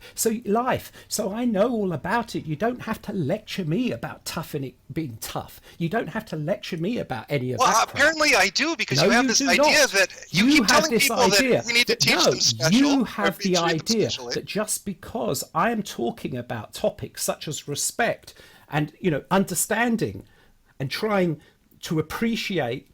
I don't want to understand you. I want the game that you made not to be shit. I paid you money for it. Because you confuse that, so you think that because I talk about these things, I'm somehow kind of weak. And no, you want me to be nice about it instead of saying your game is shit. Say, well, oh gosh, golly gee, he should have done better next time. But I have faith in him. What I want you to do is understand the consequences of what you do. That's what I want. I want you to understand, but I don't think you can. And I'm telling you, you guys need to get over this idea that you can't take criticism and that you're somehow special. You're fucking not. I didn't say that. That's your words. That's your agenda. That's what I'm basing. I'm basing it on the shit that you've been telling me. It's your story. My one's a very simple one. Is that if there ain't no love, you ain't going to get anything good. And if your game is shit, you're not getting money. Yes, but that takes care of itself. Yeah, it does. So the ones that are crap fold up and die, like they should. Welcome to business. If your game is shit, you should go under. Good, fine, all right. Well, but what doesn't work is that lack of love, appreciation. I don't fucking love you. I just want a game that's not shit. Asking for that. I don't think you're. Yeah, come on. I don't think I really want you to, frankly. I'm not here to be your fucking friend. I just want to buy a product that's not crap. How hard is that to understand? So let's see how we can make this work for you. Okay. Right? Because you're saying very clearly what you want. Yeah, just So- a product that delivers what it says. Delivers what it says. Okay. Yeah. So how can we achieve that? By Well- by fulfilling your promises, by not lying. That'd be By a great not start. making promises. So that's the first one By that's going to happen. fulfilling your promises Nope. and not lying. Nope. Because I've already told you. Okay, you don't want to make promises? I already told you. There are Great. too many. Okay, here's the there are second too condition. many- Don't release a broken game. Yeah, okay, great. Then we need to ensure that games will be, actually that problem needs to be addressed by addressing processes within the industry that are not Fantastic. working. Go tell Bobby Kotick to fuck off, and that you're going to make the game, and when the game is good, it'll be released. Well, yeah, of course, that you have to also survive. It's like you have to actually sort of still be earning a living and still be able to feed yourself or the people that give wages to people who are working for you. So, but in principle, yes, you have to figure that out. That's the difficult part, by the way. So if you have a game dev and there are 30 people working at the game dev and you have to decide whether you let them all go or you do a first day patch. Yeah, okay. The day that you're in that position, then maybe you would, have some kind of moral right to pontificate about it. Well, if you don't like the process, don't be a part of it. Go get another job, one where you don't have to fuck your consumer over. Go make movies. Go write books. Well, but go make movies, go make books. Yeah, go do something simpler. But isn't that what I said? I said people just, in the end, just frack off, won't they? Well, fantastic. Then they're not robbing customers. That's great. That's it. I'm happy about that. And then that's what you want. I mean, in the end, you get what you want. Yes, I want con artists to fuck off. Yeah, you're right. I want con artists to get the fuck out of the industry. Yeah, that's right. So what needs to be addressed there is something to fix that impression that you get that the industry is full of con artists, because when I buy a product that's broken, why I buy a product that isn't. I understand that. I understand that. There needs Is to be that a not way. a con? Have I not been conned into giving you my money on a lie? Well, it depends whether it's really a lie or not. I don't give a shit what's your subjective opinion on it. I was told one thing and I didn't get what I was told. I was fucking conned. Yeah, well, that's the easy bit to deal with, but then you've got the one of when, you have the subjective assessment of the game. And I could tell you already, because I already know how this works. Let's just say that we fast forward into a world where these problems, and I'm not saying the problems don't exist. I've just said the easiest way to fix it is just not to hype games at all, right? Not to show anything about say anything about what's in the game until it's released. But let's just fast forward to a world where this is fixed. Well, you know what? If it's not that, then it's going to be worrying about the quality of the work, where it becomes subjective. And the reality of it is in video game development, you have to deal with the hard and fast stuff, and you also have to deal with the subjective stuff. That's fine. Deal with the subjective stuff when you get the bare bones, essential, honest components of it fixed. Can't be done. You're telling me you can't fix a process and you can't get it to where you're not lying to the customer. Generally, no, that's not what I said. What I said. You said it can't be done. No, I said fix the bare bone clarify. things. Do you want me to clarify what I said can't be done? Clarify. What you were suggesting is that it's possible to get the basic features done and then ensure that the game is, say, entertaining. So No, I said deal with the subjective criticism after you make sure that the game you're selling functions the way you said it will and has the features you said it will. Yes, right. So that's what I'm saying, is that the stuff that is measurable, right, interacts with the stuff that's subjective interacts with the stuff that's objective. It's the nature of the game, right? And because of that interaction, it's not so easy. I understand what you're saying, and I wish it was that easy, but it really isn't that easy. I don't want to hear about how hard it is. I don't care when I'm giving you my money how fucking hard it is. I understand that you're fracking well fed up with that. That's why I said the best way of solving the problem is no pre-orders, no reviews beforehand. The game is just released, and there you go. Okay, because then there's no promises. Everybody can ensure that what's put on the box is exactly the same as what is in the game. Well, it won't be in the box because you'd have to wait another month. So it would be online only. And what is written on the blurb is exactly what is delivered. And that problem has gone. And that is a solvable issue. That is entirely solvable. And fantastic. I'd love to have game news be like a newswire where the only information you get is so-and-so is developing a game, nothing else. Yeah. We're working on something. That's the news we have for you. Yeah, that's it. And that I think would be great. And that would solve your problem. Entirely. And there's nothing really wrong with that. And in fact, it would be nice, I think, if it went that way, because it would solve a lot of it. Of course, it wouldn't help with what happens after the release, because what you will get then is still certain sections of the audience jumping up and down as they start complaining about this or that of the game and doing all this other kind of stuff. But at least your point could be addressed. All right. So so we actually reached, I think, a conclusion here. First one is that's the way to fix this problem in the video game industry. Right.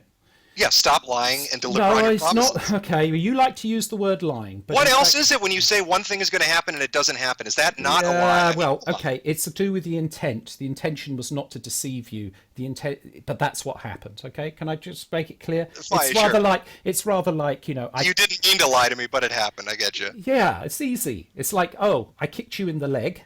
Oh, you're hurt. Oh, okay. Yeah, sorry about that. Wasn't actually what I intended. Okay, which then Yeah, except in that example, I'm not giving you $60 for the privilege of you kicking me in the leg. Yes, I understand that. God, you have to go on about it. We got that. Yes, because I want it to be that. home that the customer is getting fucked. That this isn't some hypothetical philosophical conversation. I'm exchanging money for goods. Yeah. I get that. You're exchanging money for your entertainment, because in the end, that's what's happening. People are entertaining you. You're giving the money. You want to be entertained. Hey, look, and that's how that can be solved. So are we good on that? That's how to solve that. Then the second point is how does it happen? You like to call it lying. You could say that technically, although it would need to be seen in every case, it could be, the point here is that people, when it happens that features are taken out of a game, it happens because of reality that was exposed during the development process. And either you believe me or you don't, that making video games is that tough that you have to do it.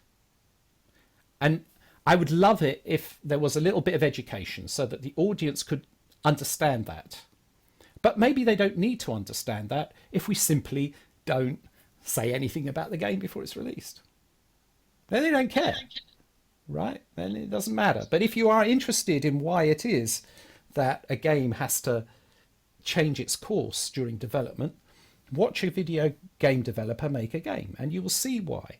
And that's one of the reasons why I do what I do every night here, making my game in front of people. Why? Because I want to be honest and fracking open. Even with my release, people could see the state of the game from April.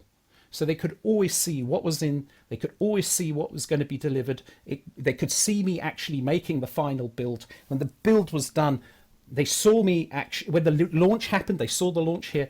I'm trying to address that way as well, which is the one of being completely open and honest, maybe giving some aspirations for the product, but always saying, look, there's no guarantee for this.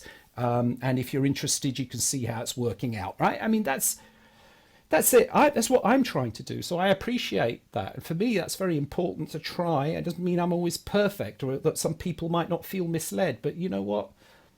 There are people who complained in the case of my game about being misled, but they didn't actually understand the material that was out there. So it actually depends on what you also see and what you're also exposed to. And maybe it's important that there's a little bit of trust that goes around so that people don't immediately jump to conclusions, so they don't just sort of react to what somebody else has said, but actually go and do a little bit of research, before they say something, that's untrue. And there's nothing wrong with that, is there? I'd prefer more game devs were open. Yeah. I have no problem with that. Well, I'd love open. if they were more open about their development. If they good. Yeah, that's what I like game devs being more open. That's what I try to do. But I can tell you from my own experience that just because you're doing it, it doesn't mean that people are going to be listening. They'll still cook up their stories.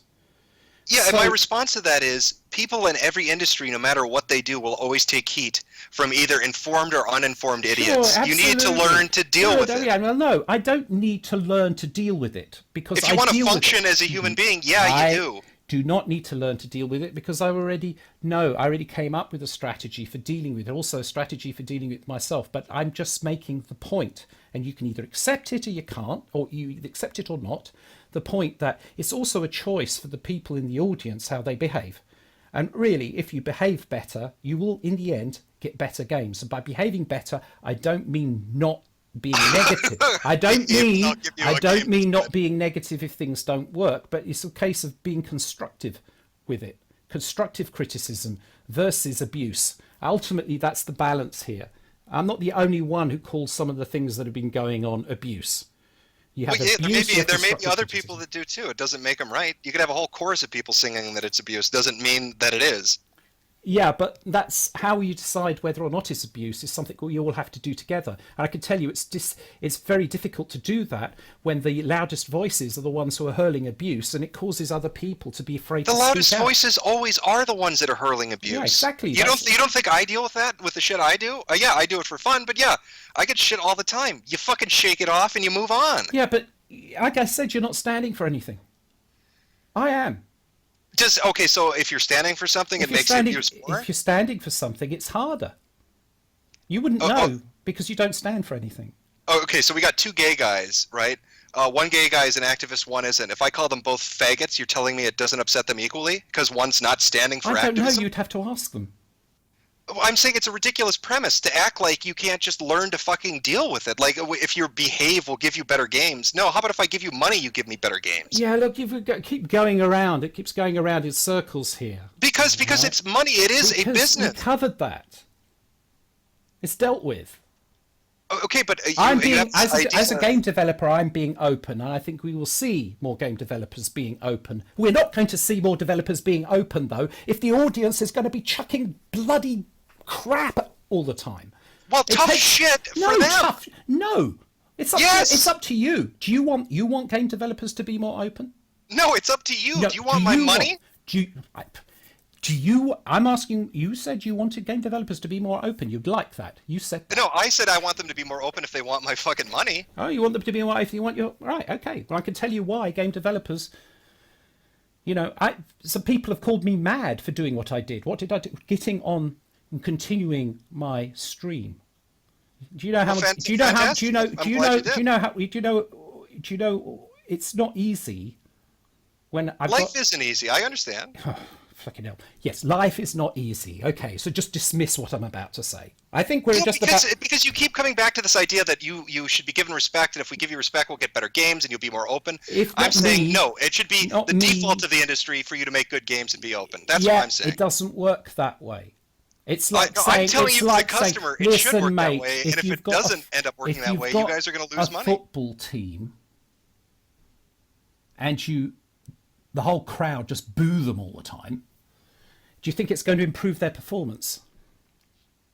If there's a football team, does the football team suck? Is it going to improve their performance? I'm asking you, is the reaction they're getting because they suck at the game? It doesn't matter, whatever their level is. It absolutely does. Whatever level it is, do you think it's going to make them perform better? Again, this goes back, are they shit at the game? Are they going... It doesn't matter. Whatever level they are, it's not going to ever... It never makes anybody perform better. Do you think the amount of abuse a dev gets is not dependent on the product they produce?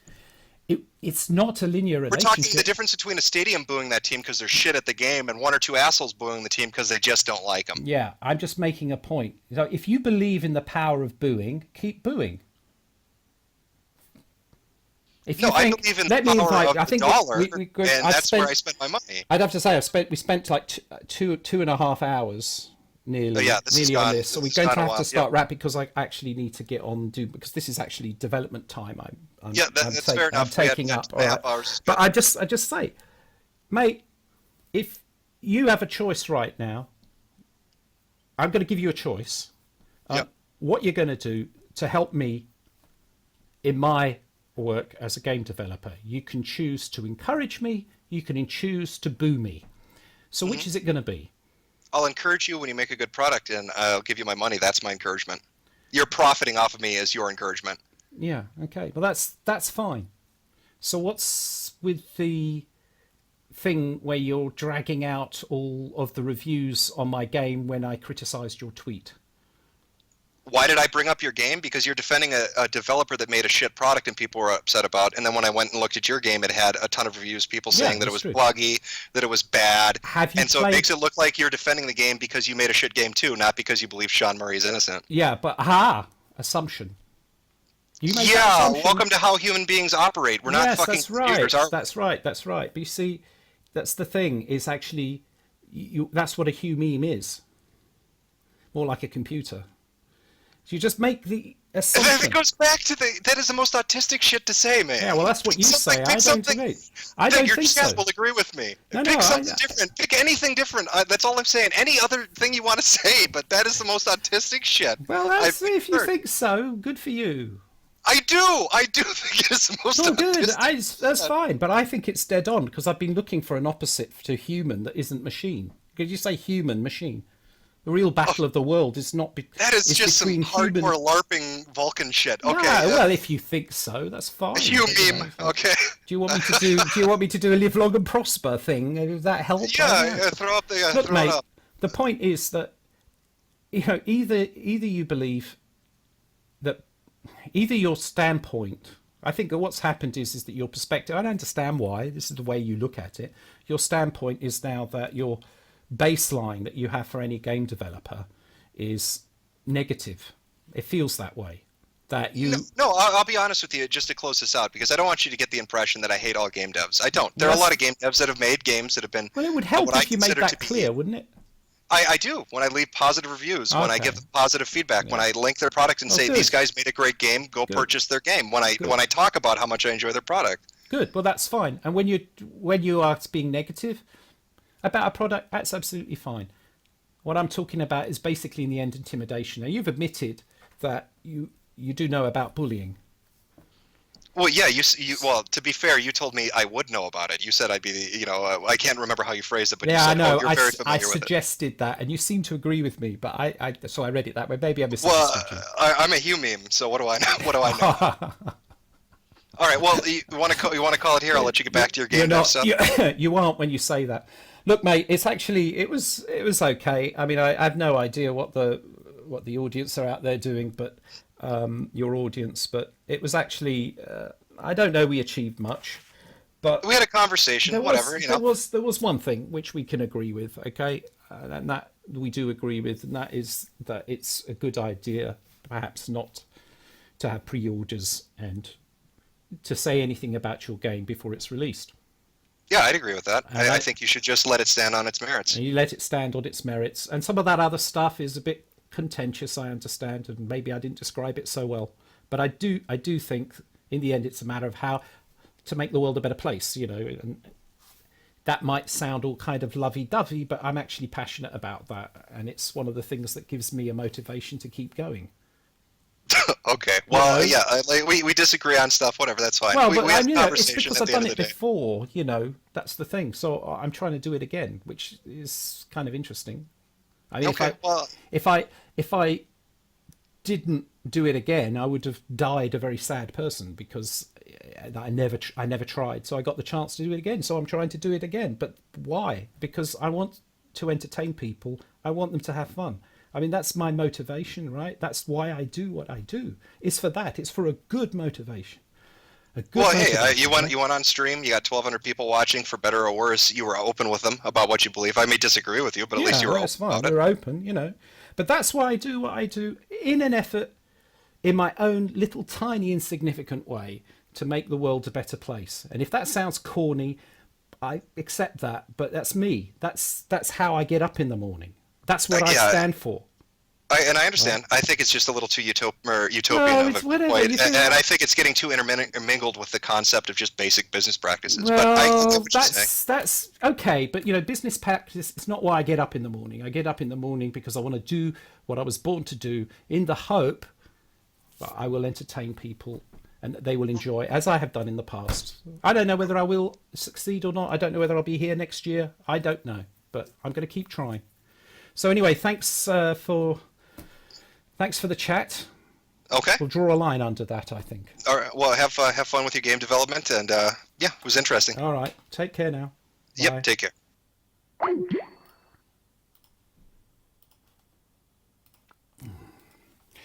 Well, that was very interesting. So I'm going to just let everybody clear out, and then I'll be able to see the regulars in here, and I'm going to carry on doing what I'm doing. Ah, That was one there. I will kill you, Dino. Well, that was nice. Yes. Well, we just let it all settle out. I mean, I can't really ban everybody right now, you see. See, look at this. It's amazing. Can you see all of that? Ah.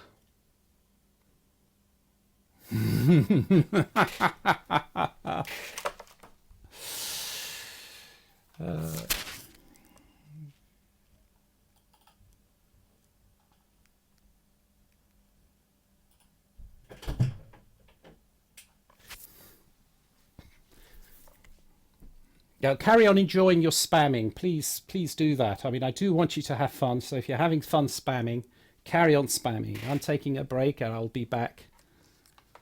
And keep at it. Do your spam.